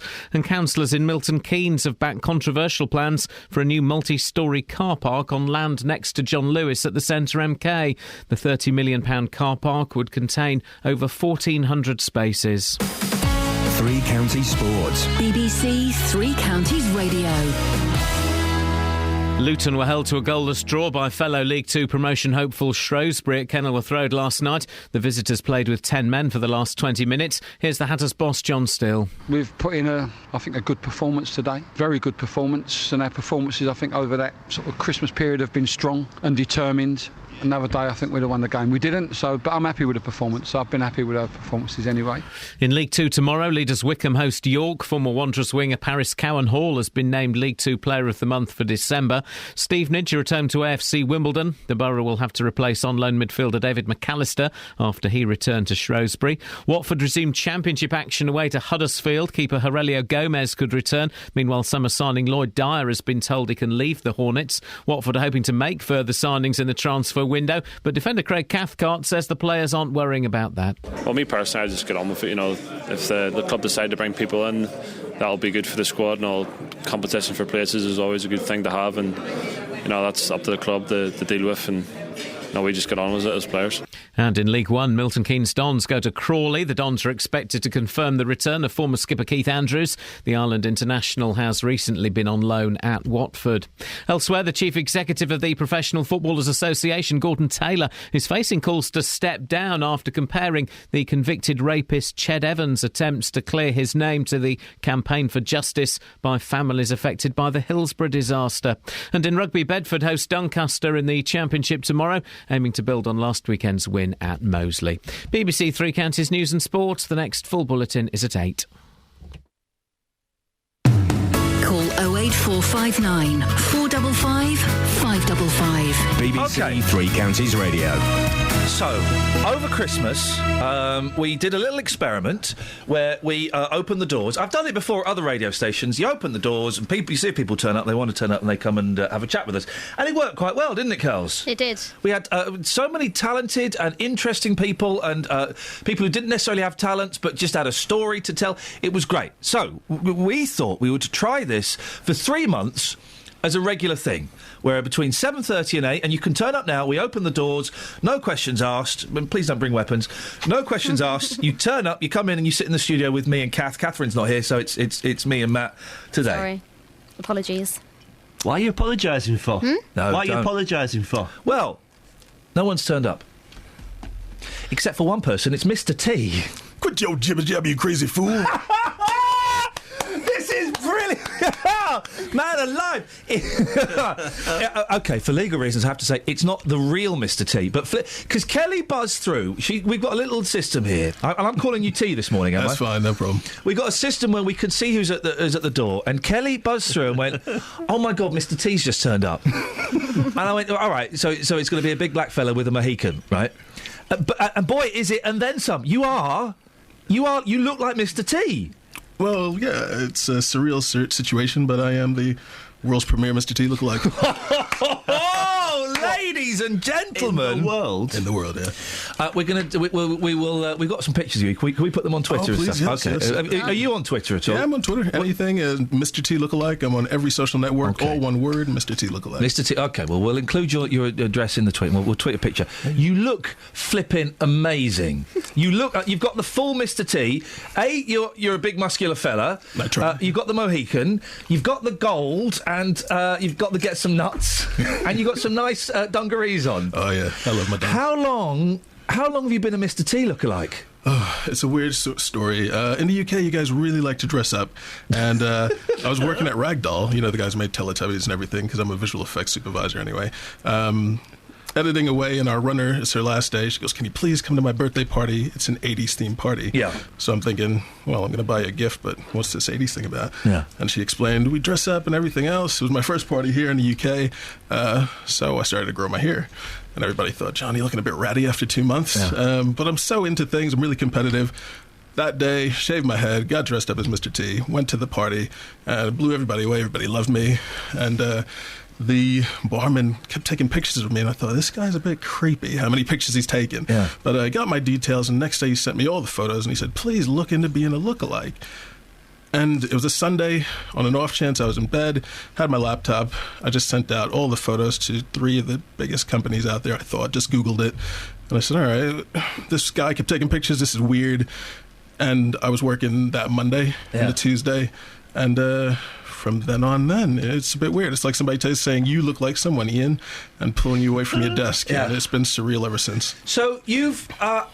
when someone books you as a lookalike to turn up at... I guess you do, like, parties and weddings and things.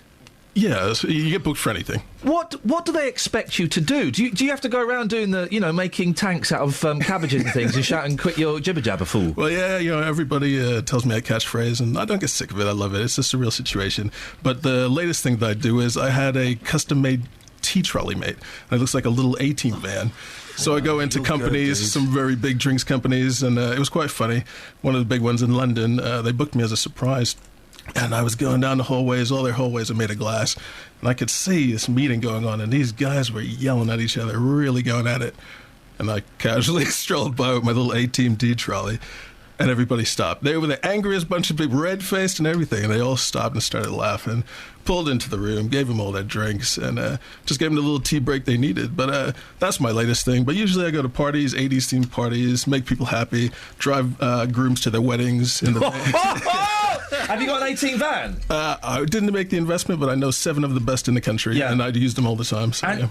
Flipping heck! And you drive fellas to their weddings. Mr. T pulls up in the 18 van and they jump out. Yeah, they love it.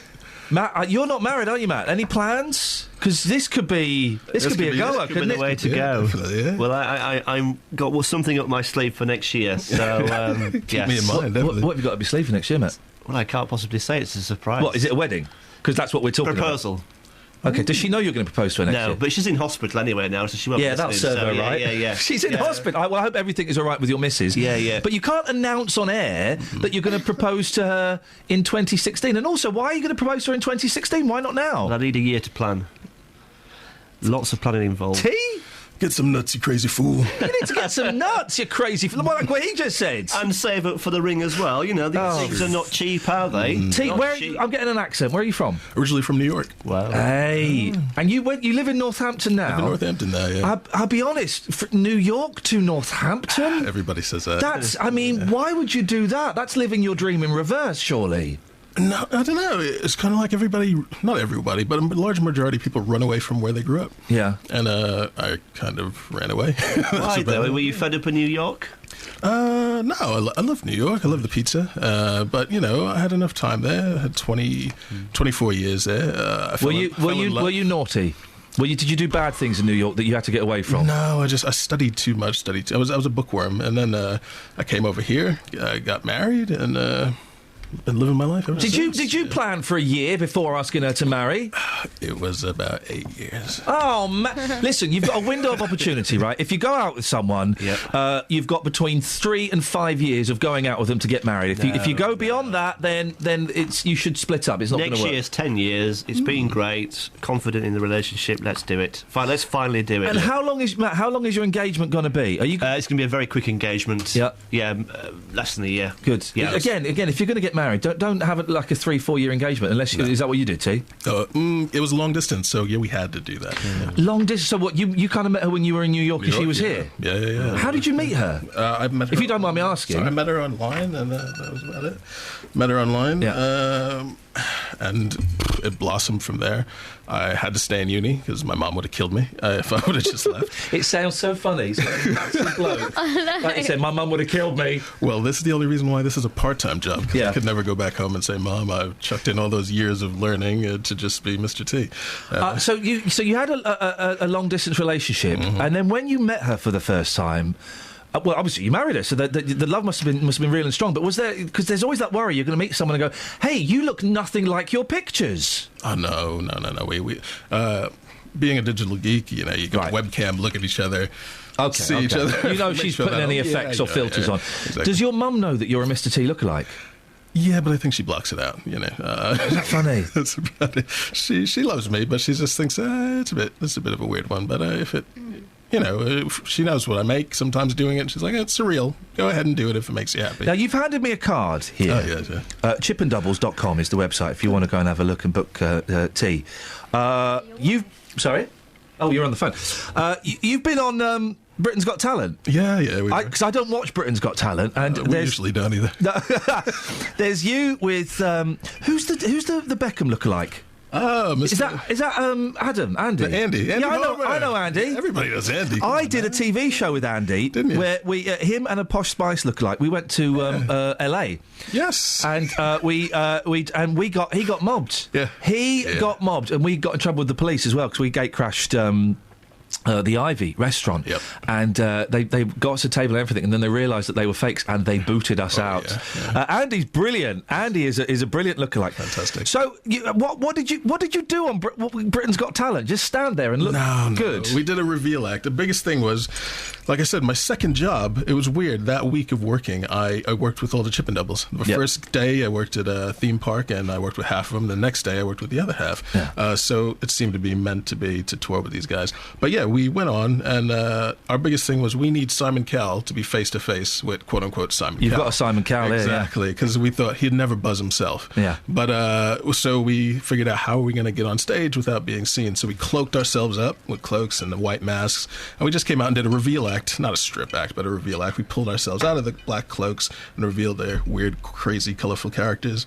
And we did that solid for almost a year, running around doing all the theme parks, all holiday camps, and then we still get booked, and it's fantastic because you're going out having fun with your best friends. You got some of these are great. You got Gervais, yes, David Brent. You've got Will Smith, yes. You've got Simon Cowell. You've got your David Beckham. Mm-hmm. You've got a very miserable-looking Gordon Ramsay. Well, you know Gordon. And who's this fella? Daniel Craig. We got Mr. Daniel Craig. That's a rubbish one, really.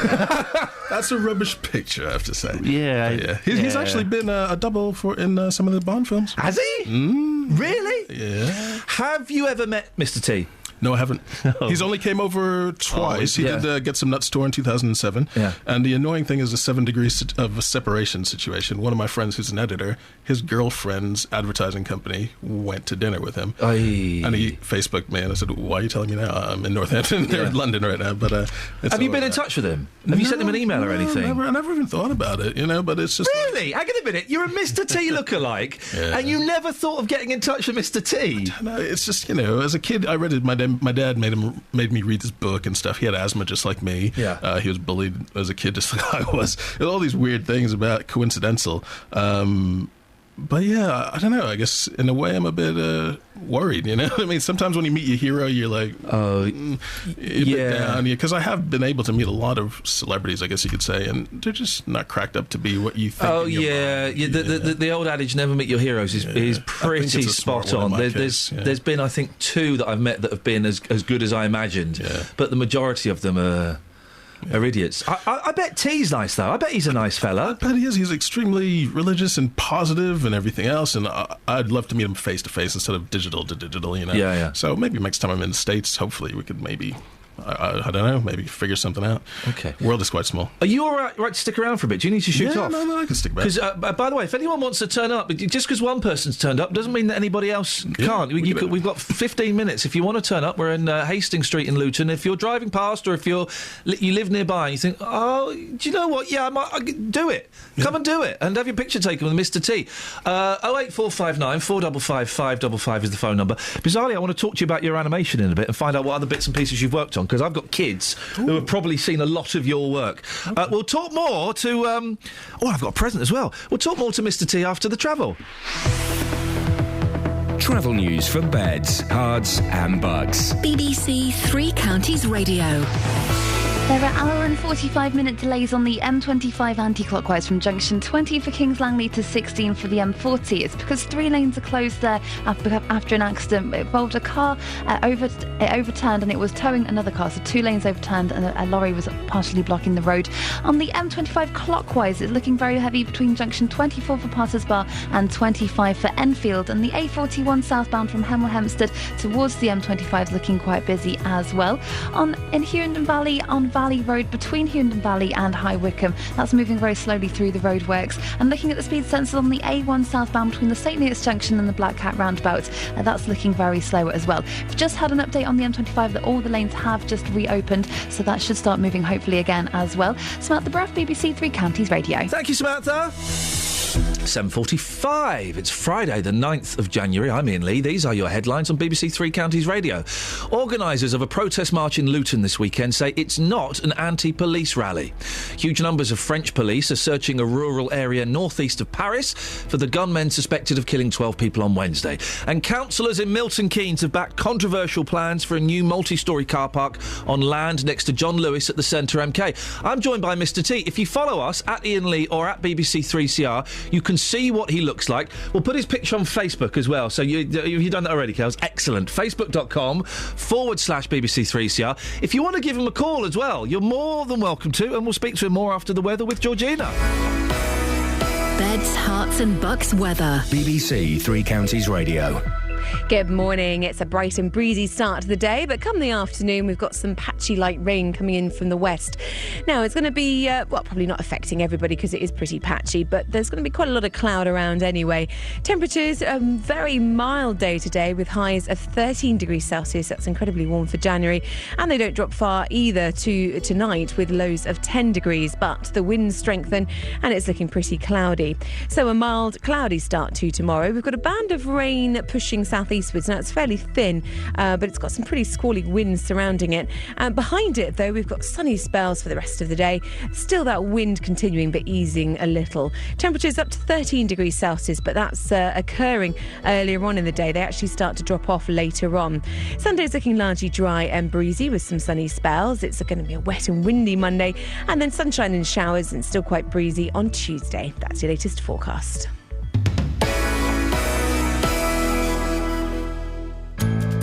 He's been a local MP for nearly 5 years. He's risen through the ranks of the Labour Party, and now he's answering your questions. What makes you different to all the other politicians out there? Next Wednesday morning, Gavin Shooker will be in my hot seat to answer the questions that you set to him. Ultimately, that's a very difficult position to defend. Whether you're in his constituency or live elsewhere in Beds, Herts and Bucks, I want to know what you want the answers to. What I really want to know, if it comes to it, which party would you be willing to form a government with?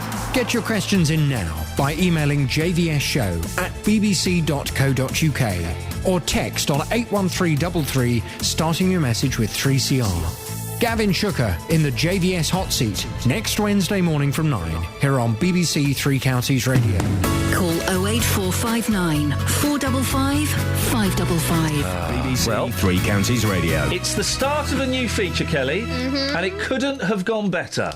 Fridays, we open the door between 7:30 and 8, and anyone can turn up. There's 12 minutes as well. If you're nearby, you want to pop in, you're more than welcome to.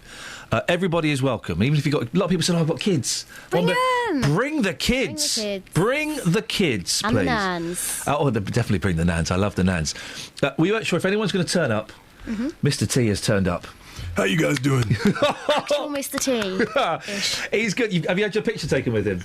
No, You've I got can't to. wait. You've got to. You were just telling us, T, Britain's premier Mr. T impersonator, we should say, Yes. about you were delivering some lads on a stag do in Piccadilly Circus. Stag do, Piccadilly Circus. I usually like to just drive the van without being dressed as Mr. T. Even not being dressed as Mr. T, people go, oh, it's Mr. T. But when you just drive the van, you get enough attention. The van is a huge American van. Yeah. Driving through London, your streets are small. I love London, by the way, but your streets are small, and it drives me insane. Friday night. All right, we'll go back to New York then if you think our streets blimey. Unbelievable, our roads. I'm driving in London Friday night, guys, and it was a nightmare because people see the van, then they realize it's Mr. T driving the van. So it was selfie central, and people realize they don't want to hand their friend the phone. They just, for some reason, want to take the picture themselves. So they're climbing on the van, breaking parts of the van. It was not my van, so I didn't mention it to my friend when I returned it. But we brought the Piccadilly Circus to a standstill. The police had to usher me off, escort me back to the M1, and I was so grateful because I have no clue how to drive that big tank in the middle of London. The thing is, the police, you're wanted by the police. I mean, the military police want you, but listen, you very kindly given me a present. Am I allowed to open this now? This is if you turn up, you don't a late Christmas one. But if you turn up, you don't have to give me presents. Oh, look at this. This is a very. What is that? It's Posh Shocks. Posh Shocks and Mr. T. I just thought you mentioned. Okay, so you're up. You dress as Mr. T. You look like a muscle-bound lunk, really. But you're a break. Go? Me and Mr. T together look absolutely ridiculous. Your forearms are massive and they're bigger than... What are these? What's this here? That's a leg. That's your legs, but it's your thigh, your quadriceps. So thigh, your forearms are bigger than my thigh. I'd say, yeah, I'm close. Yeah, that's good. I can't get my hands around. So they're close to 20-inch biceps at the minute. I want them to be 22 by the end of the year. Yeah. But that's just my thing. I guess it's instead of going to the shrink, I go to the gym, my own gym inside my house. It's fun. It's what I invested in. It's something. Would you say it's a bit of an addiction, the working out? I guess it's an addiction as I guess you could say meditation is an addiction. It just gets me to clear my head. I get to be by myself for a little while, get away from the kids, and I enjoy it. I get to push my limits by myself, and just for an hour. I've started working out. I flipping hate it. I had to stop it halfway through on Tuesday. I was going to be sick. Like really, really sick? Well, I felt sick and I felt lightheaded. I got a personal trainer, Edie, who's wonderful. And I said, Edie, I've got to stop. She said, why? I said, I feel awful. I'm so unfit. I haven't done any exercise for years. Have you taken protein before you went in? No way, man. Should I take a mistake? You might want to have a little something before you go and exert yourself. Okay. Even a little bit of chicken or egg. You mentioned your kids. How old are your kids? I've got one who's 7, and then my partner, she has one who's 5. Okay, fantastic ages. My boys are going to be 5 and 3 this year. Do they know who Mr. T is? I suppose that's not completely alien from them, isn't it? My son, he grew up with me doing this, dressing up, and he got confused one day when Mr. T was on the television and I was dressed in the same room. And he started looking back and forth, and I think he realized something's off here. But he always called me Daddy T up until he was 5. Daddy T. And then he realized, oh, you dress up as Mr. T. But he still tells everybody at school and hands out my cards. But are you an animator? Yeah, I'm a visual effects artist, yes. What do you do then? What do you exactly do? I could do the 3D modelling and all that stuff because I did that for 5 years and the animating, but I don't like doing it. What I like doing is the magic, the compositing side of things. So I take the live action plates like me and you, and we'll take the 3D elements from the animation guys or 3D guys, and I put them together. So I'm almost the last guy on the production pipeline. I have literally no idea what you've just said to me, but it sounds so clever. You do kids shows? I did a kids show for 3 years, at Ragdoll. We did In the Night Garden. Yo, I hate you, man. Yeah, I hate you and the Pinky Ponks and the... Pinky Ponk, Ninky Nonk, we had Upsy Daisy. On the washing line? Yeah, the Pontypines, yeah. What is the point of them? The Pontypines are friends of mine. I don't understand. They go me on the washing line, and then they go back to the house. They fly back to the house, don't they? My boys are too old for that now. They discovered the Penguins of Madagascar cartoon series, which is awesome. But flipping heck, man, the trouble you've caused my family. If you weren't so big, I'd give you a slap. I'd give myself a slap. I mean, when I went to the first production meeting, I kind of laughed in their face because the names they were calling out, I thought these people were on something. But they weren't. They were completely serious. We have the Hahoos, the 30-foot air balloon things that they actually put up in the forest. Wow. It was a surreal experience. I think being Mr. T is surreal. Being in that forest was surreal for 3 years, yeah. It's nuts. And have you done any other shows, or is that you just worked solely on that? I did that for 3 years, and I've worked on some movies. Last film I worked on was Edge of Tomorrow with Tom Cruise. I did the title sequence with that. It's fun. It's interesting. You know, being quote-unquote Mr. T gets me away from being a geek, gets me out of the office, gets me out of doing visual effects. You're right. It's such a juxtaposition to see someone. Well, I hate to see Mr. T, but someone who's obviously does spend a lot of time working on their body to also be incredibly cerebral and skillful, you know, in an artistic form that I imagine requires a lot of attention to detail. It does. The past year I stopped being lecturing as well, because I used to lecture around the country, like guest lecture, and that was fun. I actually love being in the UK universities and passing on, I guess, the American education I got. I think it's kind of a way of giving back, because I was able to get a lot of grants and other things like that. So I just think, hey, why not give back? I love seeing the potential that the youth of this creative country has. They're really, really creative here, man. You guys are really sick. Sick means good, doesn't it? Sick is a good thing. Sick is a good thing. And you are completely Butters. No, you can't say Butters. Why? That's bad. What? You can't say Kelly, Butters. What? For the last 2 years you've been telling me Butters means good. Mate, I think you're so Butters. Thank you. You see? No, it's... She's saying it in a nice way to me. You're so buff. Buff is good. That works, I guess. Buff is good. Yeah. Listen, let's. I know Matt is burning to ask some questions. The first question being, can he have a photo? Let's do some business first of all. If people want to find out more about maybe booking Mr. T for their stag or their party, where do they go? Go to MrTLookalike.com. That's all one word. So MRTLOOKA. like.com. And the thing is, I'm on all social network as that. You can go to Instagram, if you're looking to get fit, I'm putting up for the whole year a free workout plan. So every single day I'm in the gym, I'm filming myself and showing you 4 different exercises, because Instagram only lets you cut it down to 15 seconds. But I think people's attention span are so low these days. 15 seconds is all you want to see of my ugly mug. So it's hang on a minute. So if people don't want to get fit, let me just tell you, he's a good-looking fella. So maybe you just want 15 seconds of excitement in your life. Or meal tips, or just goofy pictures, because the weird things I get to do, taking pictures with Snoop Dogg, hanging out with Rihanna, it's just weird. Hang on. Whoa. Take a step back. Rihanna? Yeah. Snoop Dogg? The real Rihanna? Yeah, I did. I co-hosted Did she have any clothes on? Because she is a mucky, naughty young lady, isn't she, Rihanna? She's always showing her what's-its. And her doodah. I don't know what you're talking about. But no, she's a fantastic young woman. I mean, the thing is, if you were rich, really rich, and you were a kid... You wouldn't bother wearing clothes, would you? No, I'd run around and party all day. And that's where I met her. It was a tea in the park. Get a tea in the park. 2013, I did the main stage. So I got to meet all those people, and it was fun. They're just normal, funny, happy people. It was awkward meeting Dizzy Rascal, because he actually thought I was Mr. T. Oh, no. And that's the awkward feeling. You get really hot, and your head starts to sweat, and you're just like, oh, no. How did you break it? I mean, fair play, he's dizzy. Oh, did you have the conversation as though you were T? The real one? You're walking towards each other, and I can see him saying, oh my days, it's Mr. T. And I'm like, oh no. And the producer's pulling me along, and he's smiling. He's like, this is going to be epic. And I'm like, no, I don't want to meet him. This is awkward. And he just pushed me into him, and we did the whole hand slap and all that, and we hugged him. And he's like, oh my God, you're my hero. And I was just like, no, I'm not, in my head. And I just thought, this is going too far. And we just walked away, and all his friends were like, yo! And I just felt sick. Because I love Dizzy Rascal. Good sick or bad sick? Very bad sick. That's so Butters. This thing around your neck, how much does it weigh? Yeah, that was quite funny. The thing around my neck, I think it weighs around 9 kilos. Is that... Because we did something with Keith Lemon, and we wanted to see with Vern Troy if my gold was weighed more than him. Which it didn't, because he weighs 13 kilos. But it was fun. Keith Lemon's just about naughty people. Yeah. Keith Lemon is a very, very naughty person, isn't he? He's fantastic. He's good. I've seen Keith Lemon kind of do rehearsals for a TV show, and everybody on the set, he was very, very blue, very potty-mouthed, and everybody on the set was going, how do we tell him he can't do this on a live show? And the thing is, he knows exactly what he can get away with. Oh, yeah. But he was filthy. Mate, it's so nice to meet you. Thanks for having me. I appreciate you coming in. Was it Mr. T Lookalike? Yep, all one word, on all social networks and .com. Mate, thank you so much indeed. Thanks, it's a real pleasure to meet you. Matt, you can have your pictures taken with him now. Well, there you go. That was fun, wasn't it, guys? Normal show resumes in a bit. 08459 455 555. Let's get some controversial trav.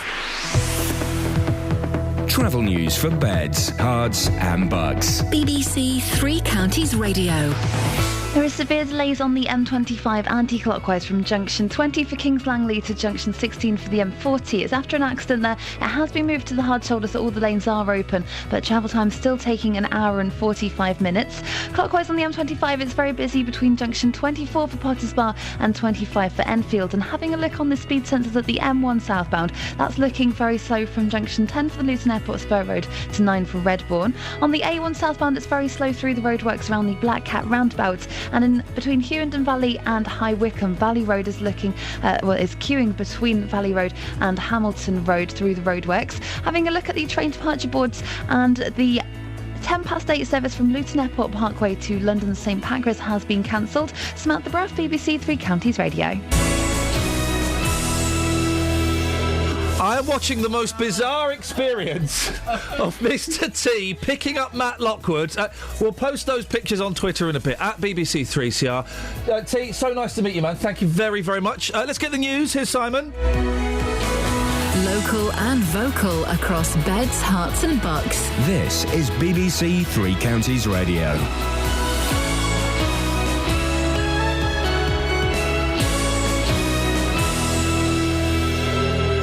It's 8 o'clock. The headlines. Organisers say Luton protest march is not anti-police. Hunt continues for Paris gunmen. And councillors back controversial car park in Milton Keynes. BBC Three Counties Radio. Hundreds of people are expected to attend a weekend protest march in Luton after 2 policemen were cleared of assaulting a man with severe learning difficulties. The officers were found not guilty of punching Farouk Ali. People protesting about the death in Luton police custody of Leon Briggs will also take part on Sunday. Liberty Louise from Justice for Leon says it's not an anti-police rally. We're not going to put up with, unacceptable behaviour from some of the officers, and I quote, some of the officers.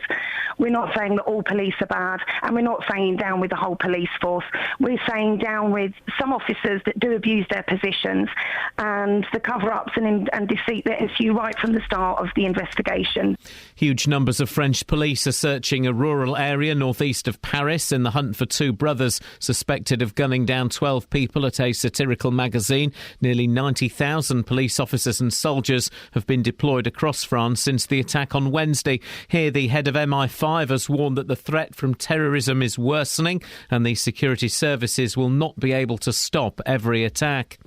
Councillors in Milton Keynes have backed controversial plans for a new multi-storey car park on land next to John Lewis at the Centre MK. The £30 million car park would contain over 1,400 spaces. Last night's Development Control Committee voted 4-3 in favour with 1 abstention. The new chair of troubled Barnfield College in Luton has described a damning report by inspectors as an unacceptable failure by the previous management. The Ofsted report says Barnfield is inadequate in all areas, which is the lowest grade possible. Our political reporter Paul Scoyne says the report comes as the Barnfield Federation prepares for major change. Barnfield as we know it will end at the end of January, and this is a rather sort of ill-fitting swan song to go out on, I suppose, isn't it, really? But the academies in the college are going to go on and become separate institutions. Now, the report says they have made some progress recruiting a new board. Steps are being taken to resolve things, but I don't know what will happen to the Barnfield brand, whether it will remain at the college. I think that's the way it's going to be. I think the academies are going to change their name. A charity set up in Hemel Hempstead to combat knife crime after the stabbing of a teenager in the town is to be extended across Hertfordshire after an £8,000 grant from the county's Police and Crime Commissioner. Billy's Wish was set up after the death of Billy Dove in 2011. Commissioner David Lloyd says knife crime isn't a huge issue in Hertfordshire and he wants to keep it that way. The way that we do that is by taking education, going into schools and educating people about the issues of carrying knives. And Billy's Wish is a really great way of taking that forward. In sport, Luton were held to a goalless draw by fellow League Two promotion hopeful Shrewsbury at Kenilworth Road last night. Meanwhile, in his programme notes for the match, Chief Executive Gary Sweet said the Hatters were close to acquiring land for a new stadium. The weather sunny this morning, more rain this afternoon with strong winds all day, a maximum temperature 13 degrees Celsius. And you can get the latest news and sport online at bbc.co.uk/3 counties. Everybody here is grinning like a loon. That was wonderful. Well, that's a stayer. That worked. We'll try that again next week, and we'll put bits of that in the podcast as well. What a nice fella. And didn't he smell nice? Oh, he smelled so good. I wish... you can't emphasise enough on this show sometimes how nice... he smelled wonderful. We need 4D radio. We need 4D... We need spray and fog. Spray and fog. Spray and fog. OK, coming up in the next hour of the show, the last hour of the show, have you got any sympathy for Ched Evans? I feel a little bit sorry for him. I mean, like a tiny little bit, but it's there nonetheless. Is David Cameron a chicken, or is he actually right in saying he won't do a televised debate until the Greens are involved? I want all other kind of bits and pieces. 08459 455 555. Across beds, hearts and bucks. This is BBC Three Counties Radio. Oh, man. If you want to see pictures of the Mr. T lookalike, he was good. What a nice man as well. Facebook.com/BBC3CR. That's also the place to go to as well if you want to see the video of Justin Dealey and myself holding hands. We did it because we had a guest on the show who told us about the homophobic abuse he got just holding hands with his boyfriend in the streets. Well, so Justin and I went and did it. You can see the video there. Steve's in Luton. Good morning, Steve. Good morning, Ian. What would you like to say?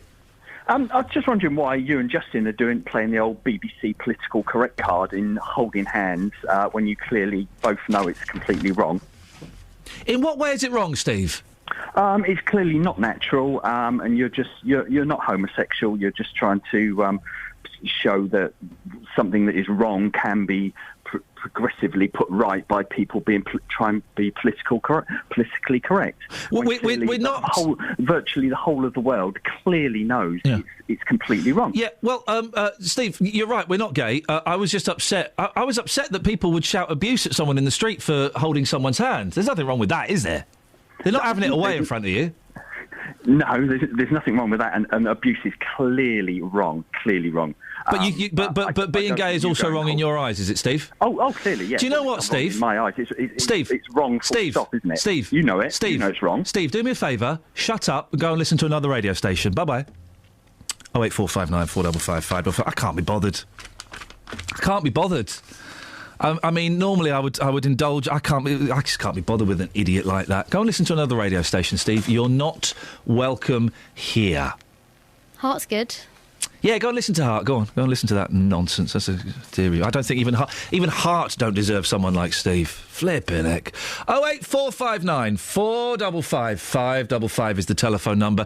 If you want to give us a call and try and make a point that is maybe not quite so ridiculous and old-fashioned as that, if you wouldn't mind. Thank you very much indeed. Across beds, hearts and bucks. This is Iain Lee. BBC Three Counties Radio. Come in, boss. I know you've been caught in traffic. Is it busy out there? Yeah, it's been crazy. Yeah, it's a bit clear right this time, you know. I know. It's the weather doesn't help. The voice you can hear there is Atik Malik, who I recognise from the telly. I recognise from 24 Hours in Police Custody. The reason that you're here, sir, is because we're talking about this march that's going to be happening. Hundreds of people expected to attend a protest march in Luton this coming Sunday. It's after two Bedfordshire policemen were cleared of assaulting a Luton man with severe learning difficulties. A story that we've covered on here quite a bit. The officers were accused of punching Farouk Ali, who has the mental age of a 5-year-old, as they tried to detain him. Well, Atik Malik, who's representing Mr. Ali's family, joins me now. Tell us about this march, Atik. Why is it happening and what's it for? Well, one of the things that one of the key questions everyone asks is, why is the march happening? The officers were acquitted, so why are you having a march? What needs to be understood is how and why the officers were acquitted. The officers were tried in a criminal court for criminal conduct, which has a very high threshold and burden of proof.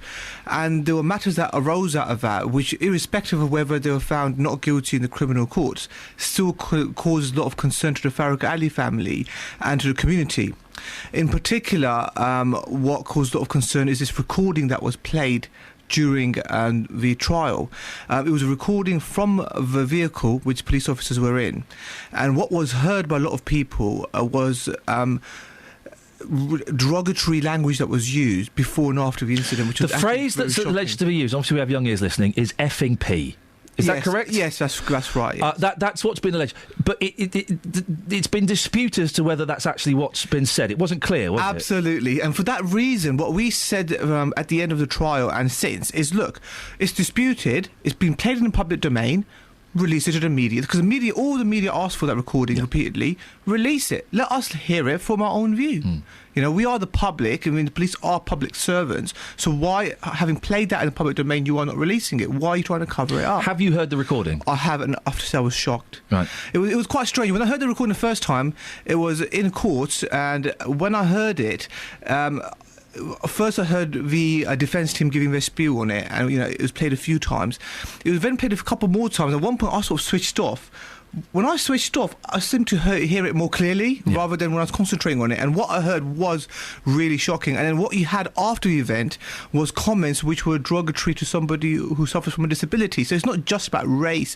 It's about discrimination. It's about general conduct. So that's one of the things there. And because of that, following on from that, the community and the family want a dismissal. So what's happened is when all of that has come out, a decision was made to do a peaceful protest. Other campaign groups learned of it and said, well, this is really bad, we're going to support you. And then we thought, well, hang on a second. If other campaign groups are going to support them, then surely they should have a platform too, because they've got other issues themselves. And so from that... Is there a danger, though, by other groups getting involved? It dilutes Farouk Ali's case because there are other kind of names being mentioned, and instead of becoming a protest about this specific incident, it becomes just a down with the police kind of rally. There is that risk, I concede that, but the thing is, there needs to be unity. There needs to be a united platform. Many communities, one voice, and it's only by standing united that people can make a difference. And what's happened now is that you've got a march for justice, so to speak, being led by a campaign group of Luton for Justice, who represents a few campaign groups running together, and they are going to be leaving the Bury Park area at 1 o'clock on Sunday and walking to Boxer Road Police Station, and then a number of speakers will be speaking. What do you hope to achieve with it? A message.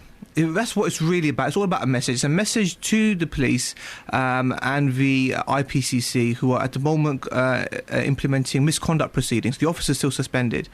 That, number one, the only outcome that we will be satisfied with is a severe sanction, such as dismissal from the conduct. Even though they've been found innocent in a court of law? Yeah, that's interesting. Employment law and criminal law are two completely different arenas. So if you were, for example, found stealing or allegedly found stealing at work... Whoa. What have you been talking to? You could be acquitted at a criminal case, but you could easily be dismissed at work still, because it's a completely different burden.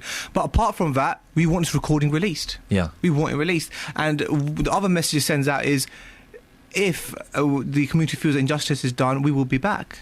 And it is the right of people to... What legal proceedings can you do now? They've been found innocent in a court of law. Can you do a civil... Absolutely, yes. What needs to be understood in criminal cases, which a lot of people don't understand, is there's no freestanding action for discrimination. Right. Okay. Again, the example of a workplace, you discriminate against your fellow work colleague, hypothetically. Yeah. You won't be arrested for it, but you can be dismissed for it because it's still illegal. So... in the civil courts, there is consideration being given to discrimination claims being run amongst other human rights claims as well. So that's all in the background, and that's going on at the moment. Is there a danger that by having a protest like this, you're just it might just stir up hatred towards the police and might just, make things worse? Because there is a tense relationship between some communities in Luton and the police. Absolutely. There is a tense relationship, and that all comes down to one key word: transparency. The amazing thing is this. Let's look at the message in detail. What exactly are the public or us or the campaign asking for? One very simple thing. Please do your job. No one's actually asked for more than that. No one's actually asked for any special treatment and transparency. And this is a blatant example. You've got a recording played in a public domain. Release it. Why not release it? And have they given a reason why they don't want to release it? Radio silence. Right. Yeah. They're wearing body cameras now, aren't they? The police. Yes, they are. Yeah. Is that would the body cameras, if they had been wearing the cameras, if they'd been compulsory at the time of this alleged incident, would that have made a difference? Do you think? The body cameras would have made a difference. Also, what was interesting, when this incident happened, Farouk Ali suffered a number of injuries to his body. Those injuries were not adduced in evidence by the CPS. Yeah. Now, we've kicked off about that and said, hang on a second, you've got witness accounts and injuries evidence there. Why has that not been adduced? And excuses were given of, we never received it, which obviously was just incorrect. But absolutely, body cameras would make a difference. But this was before the body cameras law came in. We've just been joined by Dobir Ali. Morning, Dobir. Morning. You're Farouk's brother. And we've spoken on the phone, haven't we? We have. Nice to meet you in the flesh at last. I get the question that I've not asked. And how's Farouk? How's he doing? Well, at the moment, obviously, he's been terrified, so he's getting back used to his routine now. So there are some progress made at the moment. And how are the family coping with this? This not only affected my brother, also affected my family as well, because we're more vigilant now. We have to, every time he goes out, someone's there looking out for him, make sure that the third incident doesn't happen. And you obviously must be disappointed is not the word, but it's the one I'm going to use. You must be disappointed with the findings in the court of law about this case. Absolutely. Despite a number of evidence was against this, particularly as well the video evidence where they were actually making those remarks. So despite all the evidence against it, it's like unbelievable. This march on Sunday. And again, in a second, we'll just get where it's starting, so in case people want to come along. What are you hoping it's going to achieve, Dobby? Well, we just want to hope that, that we have more transparency with the police, making sure that, justice is served, and these officers, it's very, very dangerous to have these officers in Bedfordshire Police and patrolling Bedfordshire with those attitudes and those remarks. Your family, your friends, your neighbours, have they lost faith in the police? There is damage to the police. A lot of people have lost the hope in the police. Particularly, the police are there to patrol and uphold the law. And now, in my brother's incident, it's like they're going around and carrying out these attacks. Which again, I've got to say that they were found innocent of in a court of law. Attic, if people want to join the protest, where are you meeting and what's the? Yeah, so the plan is 1 o'clock. We're going to be meeting in the Dean Plaza building in Bury Park, and then shortly after that. A nice stroll down to the police station, and once we get there, which is Buxton Road in Luton, once we get to the police station, then a number of dynamic speakers will be speaking. Okay. But before I finish, can I just read out a statement of support from the National Autistic Society? You've got 30 seconds, go on. A statement from the National Autistic Society which states, Farouk Ali is a vulnerable young man with autism who should have been able to rely on the police who treat him with understanding and respect, and the National Autistic Society supports his family's ongoing fight to get justice for him. The comments reportedly made by the police officers about Farouk and his autism have no place in modern society, and the impact this incident has had on Farouk and his family is unacceptable. Vulnerable people like Farouk should be able to rely on the police to respond to their needs, and criminal justice professionals must receive the necessary training and support to ensure this happens. Gentlemen, thank you very much for coming in. Attic and Dobby, thank you so much. 08459 455 555.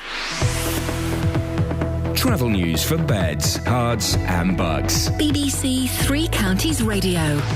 On the M25 anti-clockwise, there are severe hour-and-a-half delays between junction 20 for Kings Langley and 16 for the M40. It's after an accident just before junction 16 earlier on, involving a car and another car on a trailer that overturned. On the A1M southbound, it's looking very busy around junction 7 for Stevenage. And having a look at the speed sensors on the A1 southbound, it's looking very slow between the St Neots junction and the Black Cat roundabout through the roadworks.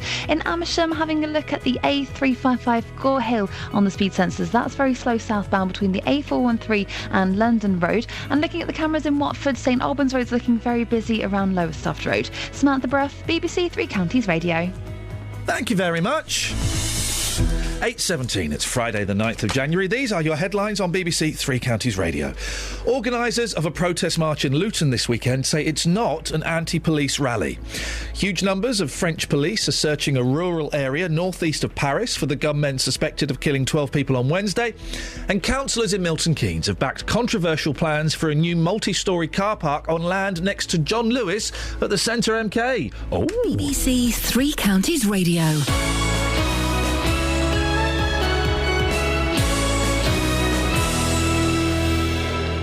You're on time. I am on time. You were early, in fact. I know. I was speaking to my guests and I could see you outside tapping your watch. Well, I thought it's a shame that our visits have to be so fleeting. Well, I was going to say maybe we cut them down a bit. Hey. How to make someone feel unwelcome. Yeah. What's on the show this morning? Ched Evans. That's what's on the show this morning. Oh, yeah. I know I've been very interested listening to your conversation you were having with Justin this morning. Yeah, Justin's out and about, and he's got some voices on this a bit later on. So absolutely, yes. And we're going to continue this at 9 this morning. Probably, I'm sensing this is probably the last time we'll visit Ched Evans on the programme, because it does kind of feel rather final, doesn't it, now? No. No? No. This will go on for a while. You think? Yeah, there's more life in this old horse yet. Well, from 9 this morning, I'm asking, do you feel sorry for Ched Evans? Whilst he maintains his innocence, convicted rapist Ched Evans has now apologised for the effects that infamous night in a hotel has had, not least on the woman involved. Despite his apology, Oldham Athletic are now the second English club to enter talks with the disgraced Welsh footballer before choosing not to sign him due to the negative backlash they've received from fans and sponsors. Last night, Ched Evans blamed mob rule and the more radical elements in our society for the fact that he can't get a new contract with the Northern club. And QPR manager Harry Redknapp has told the BBC that people make mistakes and convicted rapist Ched Evans needs a second chance to get on with his life. Well, it certainly would appear to me very unlikely that Ched Evans will play football, certainly any time soon.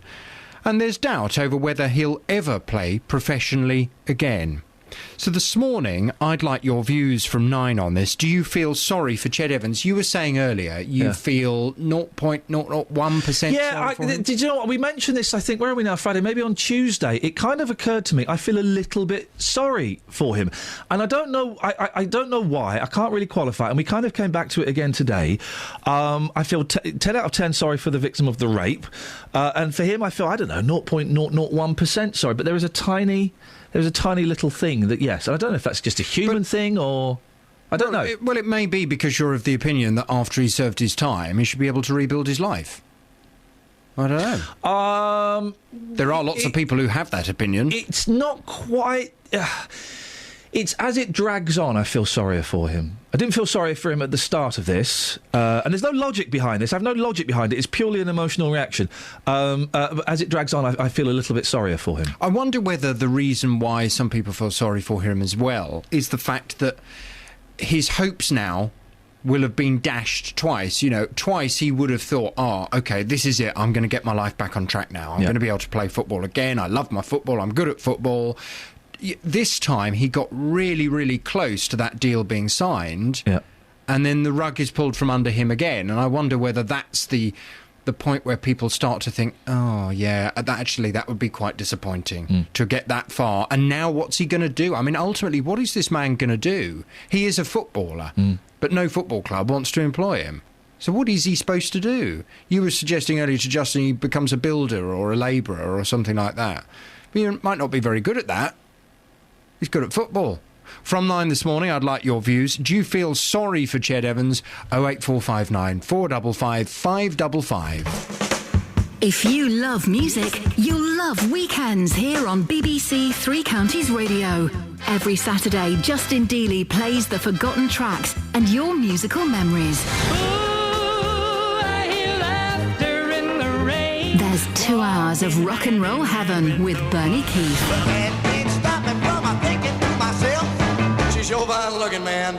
She's something else. BBC Introducing brings you local unsigned acts. You cut your teeth on the like of uncertain. There's a rhythm in And the late Paul Barnes plays fabulous tunes to ease you into Sunday morning. Love music, love Saturdays on BBC Three Counties Radio. Now, why was BBC Three Counties Radio, BBC Introducing, specifically celebrating the other day? You and Gary Floyd were dancing around the office with flowers in your hair like a couple of lovesick school children. What was that all about? We were successful with someone, weren't we? Yes. And I say we because we were successful, so I'm taking some of that. Yeah, you can. You can have some of it. James Bay from Hitchin. We've played him many times. Got all of his albums. The playlist. Yeah. Live at the All his Budokan. albums. Bay live at the Budokan. Got that? Yesterday he came second in the BBC Sound of poll. Do you know what that means? Yes. Go on then, what? Hey.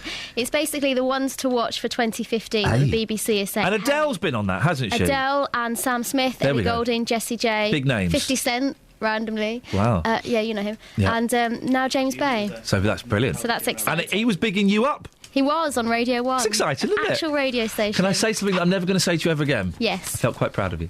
Oh, thanks, man. Now get I noticed. do write all of these songs. Oh. 08459 455 555. Barnfield College. Remember that place? It's the one where lots of young people in Bedfordshire go for higher education. Well, it's been given the worst possible grade for an education institution. Ofsted are marking it inadequate. The report slams teachers, pupils and management. The college has told us it's lost its way. Well, Barnfield, of course, was at the centre of two damning government reports into its financial conduct last year. Remember, they got into a lot of trouble for spending a lot of money on a lot of chocolates. Well, Tim Ayton-Jones is the new principal of Barnfield College and joins us now. Morning, Tim. Good morning. Tim, you're the first person to talk to us about the catastrophe at Barnfield in over a year after the then joint executive, Stephen Hall, promised to come back on. It's a bit of a poison chalice, isn't it? No, not at all. If you actually read the report, which I have done several times now, what you will see is that in actual fact it's a college with enormous potential, and I'm certainly looking forward to starting on the 1st of February. Doesn't nearly every page of the 23-page report say terrible things about the staff and about the pupils and about the general attitude of the school? Well, what it does say is that standards need to improve, and that's... Well, it says it's from a very, very low starting point. It says it's inadequate. That's the worst one you can get, isn't it? Well, that's correct, yes. So, yes, you're correct in saying it says it has a lot... It has a lot of work it has to do, Tim, doesn't it? Why did it get such a bad report? Well, I can't comment on that because obviously I've not been associated or actually worked at the college. All I'm focused on now is the report that we've actually got, and then when I start work on the 1st of February, to actually turn Barnfield College into the outstanding college that the local community and the region, and particularly employers, actually need. And I'll be doing it in a similar way that I did to my current job because I'm now principal of John Ruskin College in South Croydon. So when did you take charge, Tim? No, I haven't taken charge. You haven't taken charge yet? I'll actually be starting on the 1st of February. OK. So just go through some of the problems that were cited there. What, at Barnfield College? Yeah. Well, if you go through the report, it's a very well-written and very detailed report, but basically modern inspection reports of colleges actually detail three main areas. First of all, they classify the outcome for learners, which is the results and the success rates of learners, and they gave a grade 4 for that. They then looked at the quality of teaching, learning and assessment, and they gave a grade 4 for that. Then they looked at the effectiveness of leadership and management, and they gave a grade 4 for that. What does grade 4 mean? Well, grade 4 means inadequate. There's a 4-point scale. Grade 1 is outstanding, which is my current college, John Ruskin College. Grade 2 is good. Grade 3 requires improvement, and grade 4 is inadequate. So it did badly on pretty much everything. How are you going to turn that around? Well, I'm going to start off and have an absolutely unyielding focus on the quality of teaching and learning. What I'll do is actually get all the teachers together and work with them intensively to ensure that we actually instill some basic values into all of our lessons. All of the lessons will be well planned, they will be engaging, they will address the needs of every single student, and ultimately they'll be focused towards giving students the skills and attitudes necessary, not just to pass their course, but in order to gain a successful destination to either a higher level learning or university, or it could be the world of work. Whose fault is it that the college has been run into the ground like this? Well, again, I can't comment on that because I've not actually been there. So if you speak to me in a year's time, I'll be able to give you an absolutely infinitum history of the college. Well, the press release, your press release, puts the blame squarely at the old leadership. I guess that's a reference to Sir Peter Burkitt, is it? You could be correct on that. And again, I'm not that clear on the actual history of the college. Oh, so you've taken the job, but you've not looked at what's happened in the past? I've taken the job and I've looked at the current accounts and I've looked at the current inspection report and I've looked at the current results. And you've got to realise that I do actually have an outstanding college to run at the moment. But you can be assured, and your listeners can be assured, that once I start on the 1st of February, I'll be working extremely hard to ensure that the college actually gains and regains its original position. Because it used to be... 5 to 7 years ago, it used to be an outstanding college, and it had a national reputation for the quality of teaching and learning and the quality of courses. And there's nothing to suggest in the few brief visits that I've already had at the college that we won't be able to do that again in a relatively short period of time. Will the college stay open, or might the government take you over? No, not at all. The college is going to stay open, and what I'm going to be doing is holding the government, and I'm going to be holding local authorities, local organisations, partner schools, partner colleges to account to actually rally round and help us on this journey of improvement. Because Barnfield College is an asset. It's a tremendous asset for the local community. It was. It still is a tremendous asset. Even though it's inadequate. Pupils turn up late. If they turn up at all, the attitude of the staff is inappropriate. That will change, and that will change very, very quickly. And so I see there's little point in actually turning your back on this organisation. It's a large college, and the college will improve, and it will become, once again, an outstanding provider. Finally, Tim, and I do appreciate your time coming on, because we've had so many people from Barnfield, the Barnfield Federation, say they'd come on the show and pull out at the last minute. Sir Peter Burkitt being one of them, Stephen Hall being another who agreed to come on and then didn't. So you coming on is excellent. Thank you. You can always talk to me. Thank you, Tim, and I appreciate that, and we will take you up on that. For young people going to the college who may be worried by this report, how long do you think it's going to take to turn it round and get it back to the standard that everybody wants? I can't give you any definite time frames, but what I can do is rest assured all the young people, all the people actually working and studying at Barnfield College, that from the 1st of February, I'm going to be in post. I'll be standing at the front door welcoming the students in first thing in the morning, and I will then quickly go to work ensuring that the teachers and every single member of staff are starting to take on board and uphold the sorts of high standards of teaching and learning and education that we intend to do. And what I'll be doing is developing a plan for Barnfield College that will set out a clear roadmap for improvement. And that plan will be developed and built through consulting with teachers, students, and the local community and local businesses. Tim, I genuinely wish you the very best of luck, and let's hope that we speak in a few months' time and things are starting to turn around. Tim Ayton-Jones, new principal of Barnfield College. Let's get the travel. Travel news for beds, cards and bugs. BBC Three Counties Radio. There are half-hour queues on the M25 anti-clockwise from junction 20 for Kings Langley to 16 for the M40 after an accident there earlier by the A40 Arches. On the A1M southbound, it's looking very busy around junction 7 for Stevenage on the speed sensors, and the A1 southbound still very busy from the St Neots junction to the Black Cat roundabout through the roadworks. In Amersham on Gore Hill, that's looking slow on the speed sensors between the A413 and London Road, and in Boreham Wood on the A1 Barnet bypass, 2 lanes are closed there between the Holiday Inn turnoff and the M25 junction 23 for the A1M, and that's because of an obstruction that's in the road. In North Watford, looking at the speed sensors, and the A41 is very busy around the Dome roundabout. Samantha Braff, BBC Three Counties Radio. Across beds, hearts and bugs. This is BBC Three Counties Radio.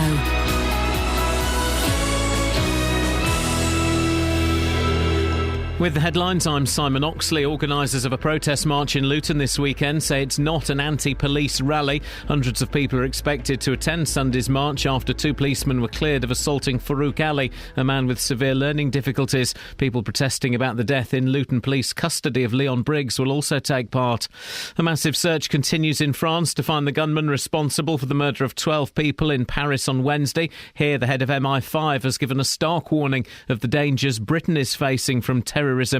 And councillors in Milton Keynes have backed controversial plans for a new multi-storey car park on land next to John Lewis at the Centre MK. The £30 million car park would contain over 1,400 spaces. 3 Counties Sports. BBC 3 Counties Radio. Luton were held to a goalless draw by fellow League Two promotion hopeful Shrewsbury at Kenilworth Road last night. The visitors played with 10 men for the last 20 minutes. Here's the Hatters boss, John Still. We do need to find a goal, but I think today was a bit different because I've gone a few games not creating enough chances. I thought we created opportunities today, and their keeper's done well. We've hit the post. Tyler's had not much to do, so against a strong side I was quite happy, yeah. In League Two tomorrow, leaders Wickham host York. Former Wanderers winger Paris Cowan Hall has been named League Two Player of the Month for December. Stevenage are at home to AFC Wimbledon. Borough defender Dean Wells says he's looking forward to coming up against the striker known as the Beast, Wimbledon's Bayo Akinfenwa, who scored against Liverpool on Monday. He uses his bum, so to speak, quite well. So not when he arches you and he gets shit, and the thing is he gets players where he wants them to go, so you've got to be quite clever with him. You can't be too tight, because like you said, you see it the other day against Liverpool, he done well when he had the ball to his feet. He's got quick feet for a big man. Watford resumed championship action away to Huddersfield. Keeper Aurelio Gomez could return. Meanwhile, summer signing Lloyd Dyer has been told he can leave the Hornets. In League One, Milton Keynes Dons go to Crawley. The Dons are expected to confirm the return of former skipper Keith Andrews. The Ireland international has recently been on loan at Watford. In the last hour, the head of the Professional Footballers Association, Gordon Taylor, has apologised to the Hillsborough families for comparing their campaign for justice to the Ched Evans case. And the FA chairman, Greg Dyke, has commented for the first time. He says there's no basis for the FA to intervene based on their current regulations, but he says it may lead to changes in the rules going forward. BBC 3 Counties News and Sport. The next full bulletin is at 9. Across beds, hearts and bucks. This is Iain Lee. BBC 3 Counties Radio.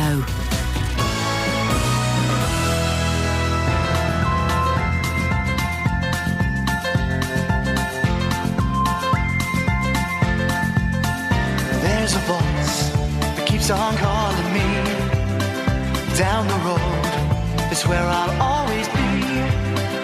Every stop I make a new friend. Can't stay for long, just turn around and I'm gone again. Maybe tomorrow I'll wanna settle down.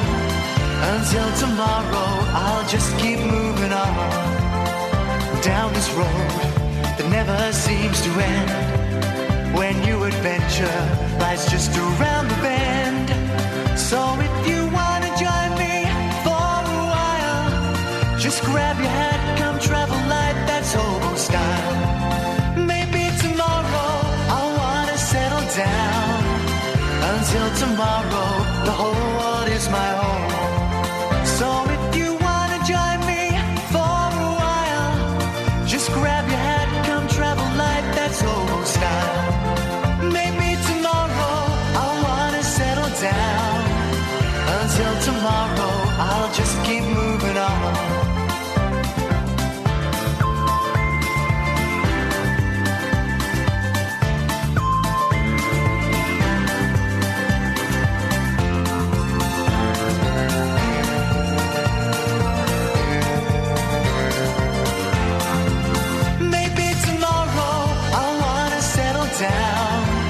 Until tomorrow, I'll just keep moving on.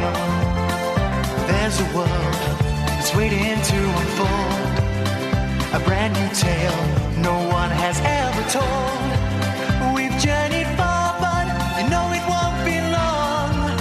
We're almost there and we've paid our fare with a hobo song. Maybe tomorrow I'll wanna settle down. Until tomorrow, I'll just keep moving on. So if you wanna join me for a while, just grab your hat, come travel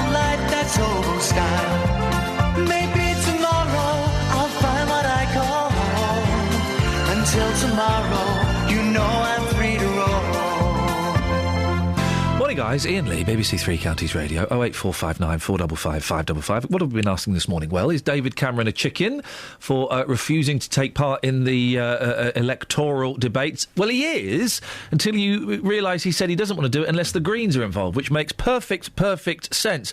We've also been asking this morning, and JVS is picking this one up as well, do you feel sorry for Ched Evans? Simple question. Have we got any texts on this, Kels? We do. Tony has said, I hate Ched Evans. Sorry? I hate Ched Evans. OK. He is a very... This is a text from Tony, by the way. This isn't Matt's thoughts. OK, thank you. So he hates Ched Evans. So he doesn't have any sympathy for Ched Evans. He is a very lucky man to have such strong support from his very rich family.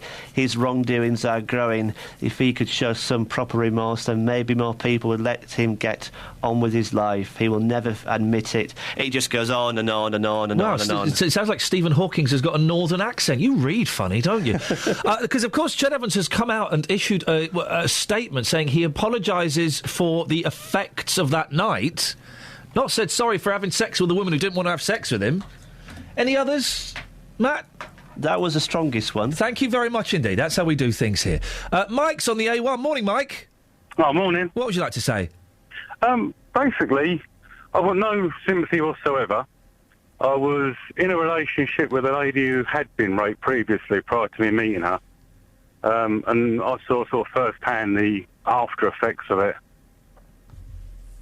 Basically, I just feel that the lady in question is going to take probably years and years and years, if she ever fully recovers, to recover mentally. I just feel like, why should he serve his penance and stroll away? Without going into too many specifics, because we've got young ears listening, how in what kind of general way did the attack on your partner, how did it affect her?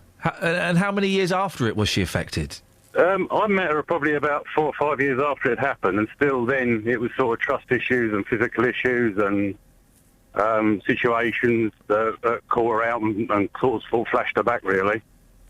And having witnessed all that, yeah, I just feel like, he served his time, fair enough. But well, he hasn't served his time. He's out on. He's out. Has he got a tag or he's out on bail or something? So he's not served all of. I think he's on bail, so he's not served all of his sentence. But is there not, Mike, is there not a human part of you that thinks we all deserve to get on with our lives at some point, even if we've made hideous mistakes? And to call a rape a mistake is probably a gross understatement. But we can... what's the word I'm trying to think of? Can people, pick up their lives again? I think for some people it's easier depending on what they've done, but to me that's such a personal... It's not like stealing a car or robbing a shop. It's such a personal thing, and the trauma of it goes on for so long that it's just one of those crimes, a bit like other sex crimes. It's just a step above and a step beyond. And normally, I suppose, the average... If there is an average rapist, but he has a normal job, he serves his time and comes out and returns to that job, being whatever it may be. He's not in the public eye. Obviously, Ched Evans is in the public eye. He was in the public eye before it, and maybe he should have thought of that at the time. I just don't see why he should return to, obviously, a nice salary and a position really influencing other people. All right, Mike, thank you very much indeed. We're asking this morning, as we've been asking all morning, do you feel sorry for Ched Evans? 08459 455 555. Dealey, you've taken it to the streets. I have. I mean, before this, Ian, a few facts for you. Lee Hughes, again, a professional football player. Yep. He was jailed for causing death by dangerous driving. He went back to football. Yep. At Plymouth Argyle, Luke McCormick, he actually played at Luton a few months ago for Plymouth. He killed 2 brothers. He was twice over the legal drink drive limit. Again, he's back playing football. Did they come out and say sorry? I'm pretty sure they did. Yeah, because Ched hasn't done that. Well, he did make comments yesterday, but again, Well, he didn't say sorry, though, did he? I don't know what people want him to say, because... I'm really sorry that I forced myself sexually on that woman, and I'm going to undergo sexual therapy, and I'm going to make a huge donation to rape charities, and I'm going to go and go around schools and speak to young children about about respecting women. OK, but he thinks he's innocent, so he's never, ever going to come out and say that, is he?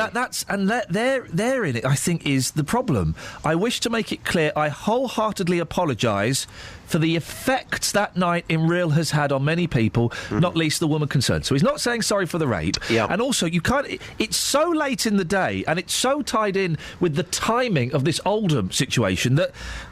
I don't believe there is any... He's sorry for himself. He's sorry that his career is now being screwed up. He's not sorry for what happened. I don't know. I mean, obviously, I'm not Ched Evans. I can't comment on his behalf. But I just think at the moment, with this story going on and on and on, and here we have a football club trying to give somebody a second chance, and people at that football club are being threatened in that way, I just find absolutely incredible. So this morning, I've been onto the streets asking people if they feel sorry for Ched Evans. Do they have any sympathy at all? Here's what people had to say. No. Tell us why you don't feel sorry for him. I do believe if once you served your time, you should be allowed to work. Change his profession. He shouldn't be in the limelight. But then again, you're kind of contradicting yourself, because you're saying that once you've served your time, you should be allowed to carry on, but then you're saying he shouldn't be allowed to play football. That's what he knows. That's his fault, isn't it? No, sorry, that's how I feel. Ryan, do you feel sorry? With everything that's going on right now, do you feel sorry for Ched Evans? Yeah, I feel sorry for him. Well, he's done his time, whether he's did it, the crime or not. He did his time in jail. He should, get back on the pitch, I think. I mean, all these people that say he should never, ever play football again, and a lot of people are jumping on that bandwagon. What do you think about those people? They should just get on with their own lives and let him get on with his. Madam, with everything that's going on, and you can't avoid this story, have you got any sympathy for Ched Evans? Do you feel sorry for him right now? Not really. He said sorry yesterday, but is he just saying sorry because he's not getting anywhere? I'm really not sure. I don't know whether he's actually guilty or not guilty. I mean, take that out of the equation. Yeah. He's gone to prison, so he served time in prison. But he didn't serve his full sentence either. So he's not served his full sentence, so he should have served his full sentence and actually done the time. But he has been to prison. Yeah. Should he be allowed to go back and play football? I wouldn't say so, no. Tell me why. He's in the public eye. He's a role model for people. Dealey, stay there. I want to speak to you after we get the travel and the weather to find out if we've got any nicknames for lockers. 08459 455 555. A question we asked a couple of days ago, and it's kind of come back today. Do you feel sorry for Ched Evans? Travel news for beds, cards and bugs. BBC Three Counties Radio. On the M25 anti-clockwise, there are half-hour delays between junction 20 for Kings Langley and 16 for the M40 after a car and a car on a trailer overturned earlier on this morning. On the A1 Barnet bypass, that's blocked at the Borehamwood Holiday Inn turn-off between there and the M25 junction 23 for the A1M. That's because of an accident involving 4 vehicles and queues R2 Barnet Lane at the moment. In Cheshunt on the A10 southbound, it's looking very busy between the New River Trading Estate and the M25 junction 25 at Enfield, and in Hertford on Gascoigne Way, that's very slow looking at the speed sensors around Ware Road and 4th Street. In Amersham on Gore Hill, that's looking very busy too between the A413 and the A40 London Road. Having a look at the train departure boards, though, no major delays are showing up at the moment. Samantha Bruff, BBC Three Counties Radio. Thank you, Sammy.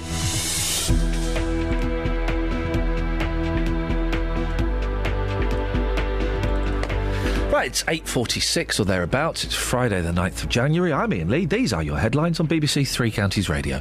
Organisers of a protest march in Luton this weekend say it's not an anti-police rally. Huge numbers of French police are searching a rural area northeast of Paris for the gunmen suspected of killing 12 people on Wednesday. And councillors in Milton Keynes have backed controversial plans for a new multi-storey car park on land next to John Lewis at the Centre MK. Let's get the weather. Here's Georgina. Beds, hearts and bucks weather. BBC Three Counties Radio. Hello there. We've got a bright and breezy start to the day, but come this afternoon, got a bit more cloud moving in and some patchy light rain as well.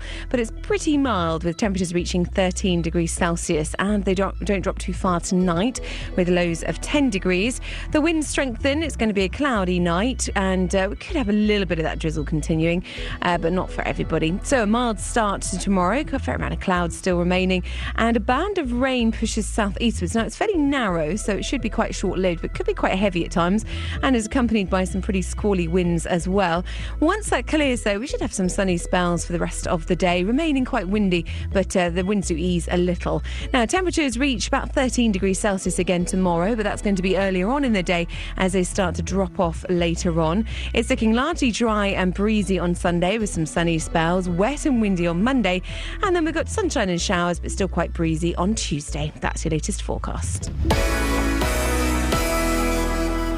Every weekday morning. Good morning. Welcome to the JVS show. I'm Jonathan Vernon Smith. Local opinions. We think it's absolutely shocking that this young man should continue to have to be punished. He hasn't even shown any remorse or said sorry. Well, firstly, I have to disagree. The JVS show. Well, but we're not living in very optimistic times. But it does seem very clear, doesn't it? They're human beings. Some are good people, some are bad. The JVS show on BBC Three Counties Radio.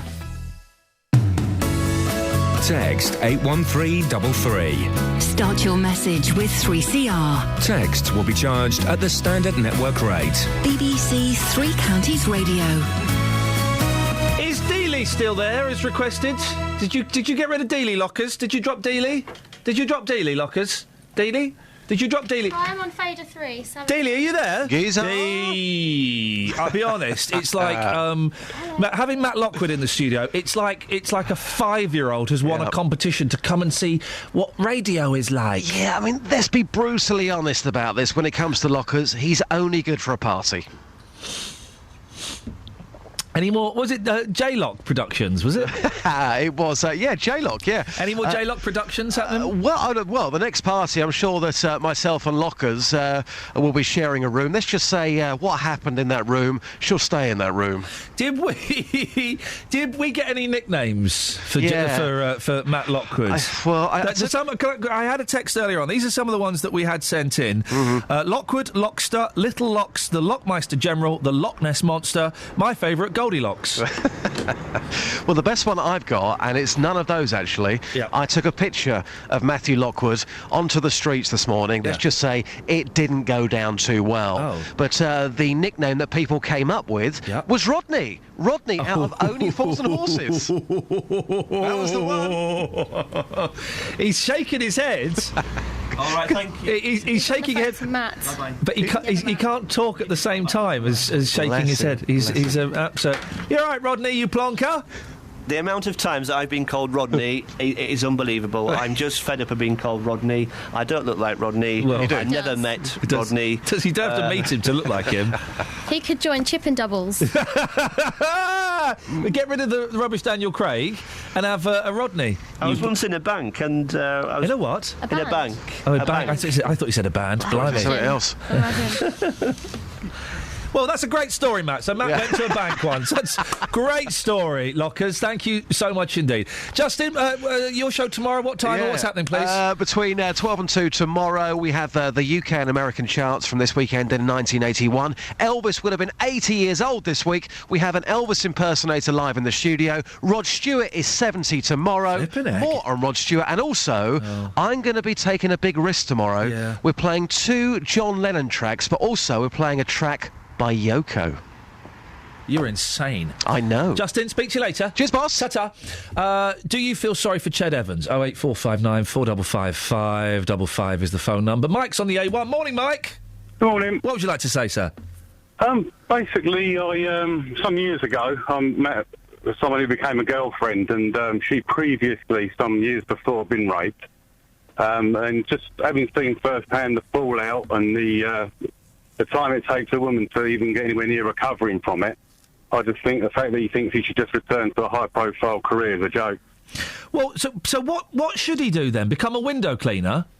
Yeah, whatever. I just don't think after something that's not just criminally wrong, but morally wrong, he should be able to stroll back into a well-paid job and set an example to other people. So is it the fact that I mean, I don't know what someone for Oldham would get. I can't imagine it's masses. But is it the fact that he would be well paid is the problem you've got?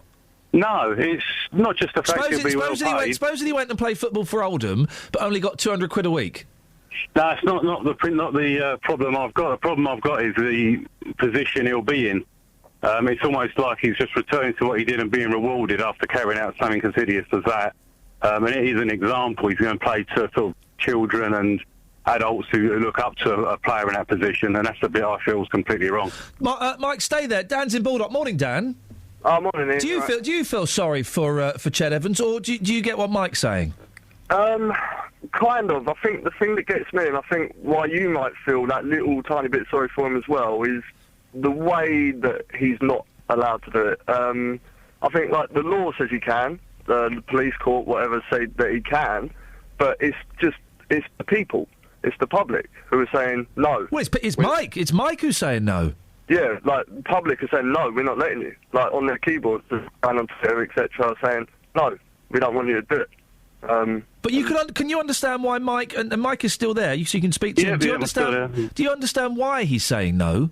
Oh yeah, no, I do. I do understand why, but that's not the way it works, is it? I mean, is that the future? Is everything going to be up to the public to decide people's futures? Mike, I mean, I think basically that's because of the nature of the position he's in. If he'd been, I don't know, worked in a warehouse or worked in a local council, it's low level. He's not in the public eye. I think if I had the chance to persecute every rapist that have been found guilty of that for their life and make it difficult for them, I would. Because I've seen the amount of problems, the emotional and mental trauma it causes the lady involved. And it's a lifetime getting over it. The situation flashes back. Smells, music, anything can trigger it. And having seen it, I think until you see that firsthand, you can't appreciate what's involved in that. And that's what gets me. He's just going to stroll and carry on. She's never going to get over this. It's a lifetime for her. Dan?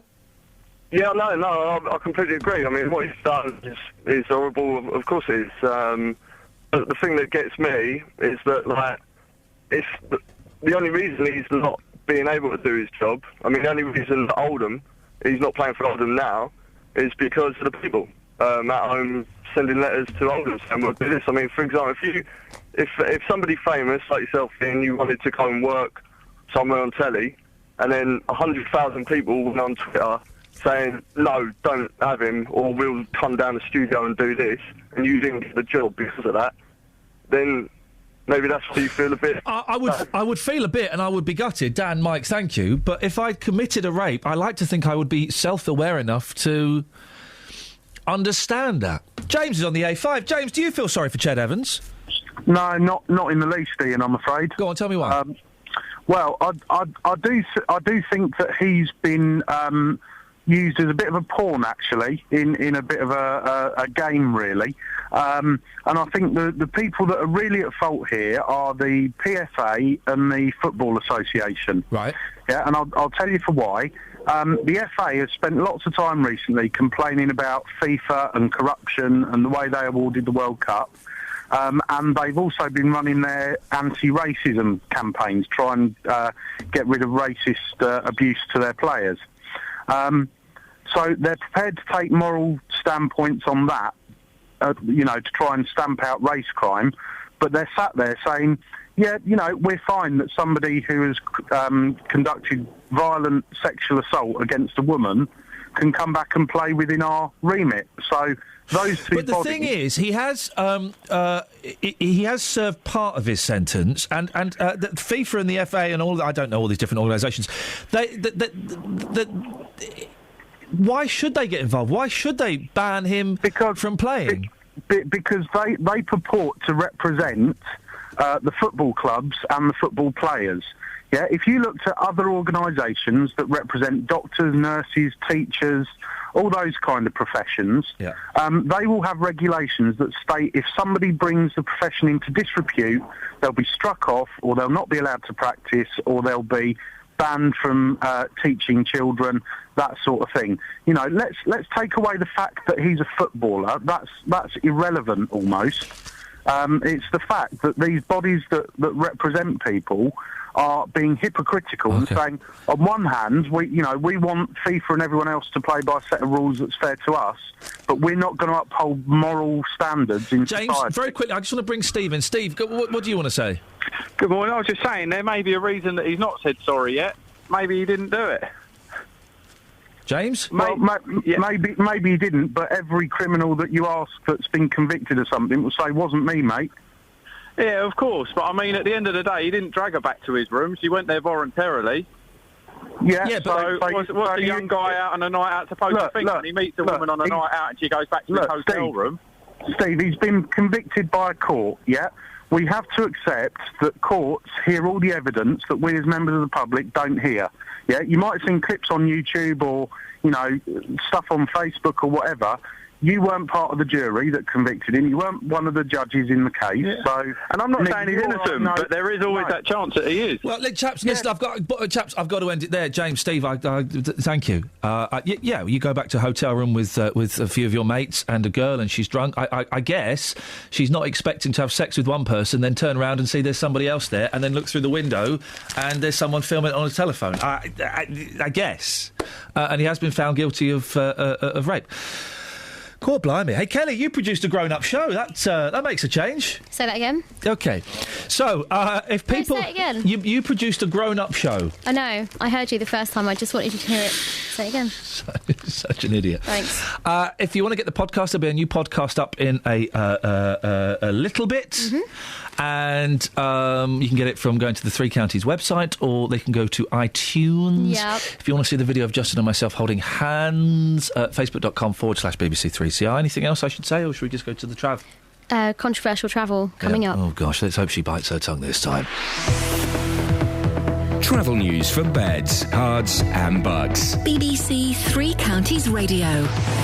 On the M25 anti-clockwise, there are half-hour queues from junction 20 for Kings Langley to 16 for the M40 because of an accident earlier in Boreham Wood on the A1 Barnet bypass. That's blocked at the Holiday Inn turn-off between there and the M25, so that's causing queues from the Stirling corner. In Bradenham on Wickham Road, there are queues southbound between Smaldene Lane and the A40 at High Wycombe. And in Amersham, looking at the speed sensors on Gore Hill, that's looking very slow southbound between the A413 and London Road. In Wingrave on the A418, the Wingrave Crossroads, it's looking very slow between the Wingrave Crossroads and Elmhurst Road at Aylesbury. And if you're driving into London today, the A40 Western Avenue has hour-long delays between the Savoy Circus and the Polish War Memorial roundabout at Northolt. That's taking an hour to get through Hanger Lane and Greenford. Samantha Bruff, BBC Three Counties Radio. Thank you, Sammy. Kelly, excellent work. Matt, we need to have a word. Dealey, good stuff. Thanks to Gareth and Scoins and Catherine as well for all their help on that video. JBS up next. We'll be back on Monday at 6. Ta-ta. Local and vocal across beds, hearts and bucks. This is BBC Three Counties Radio. Thank you, Ian. Good morning. Welcome to the JVS show. I'm Jonathan Vernon-Smith. It's Friday, it's 9 o'clock. And on today's big phone-in, do you feel sorry for Ched Evans? Whilst he maintains his innocence, convicted rapist Ched Evans has now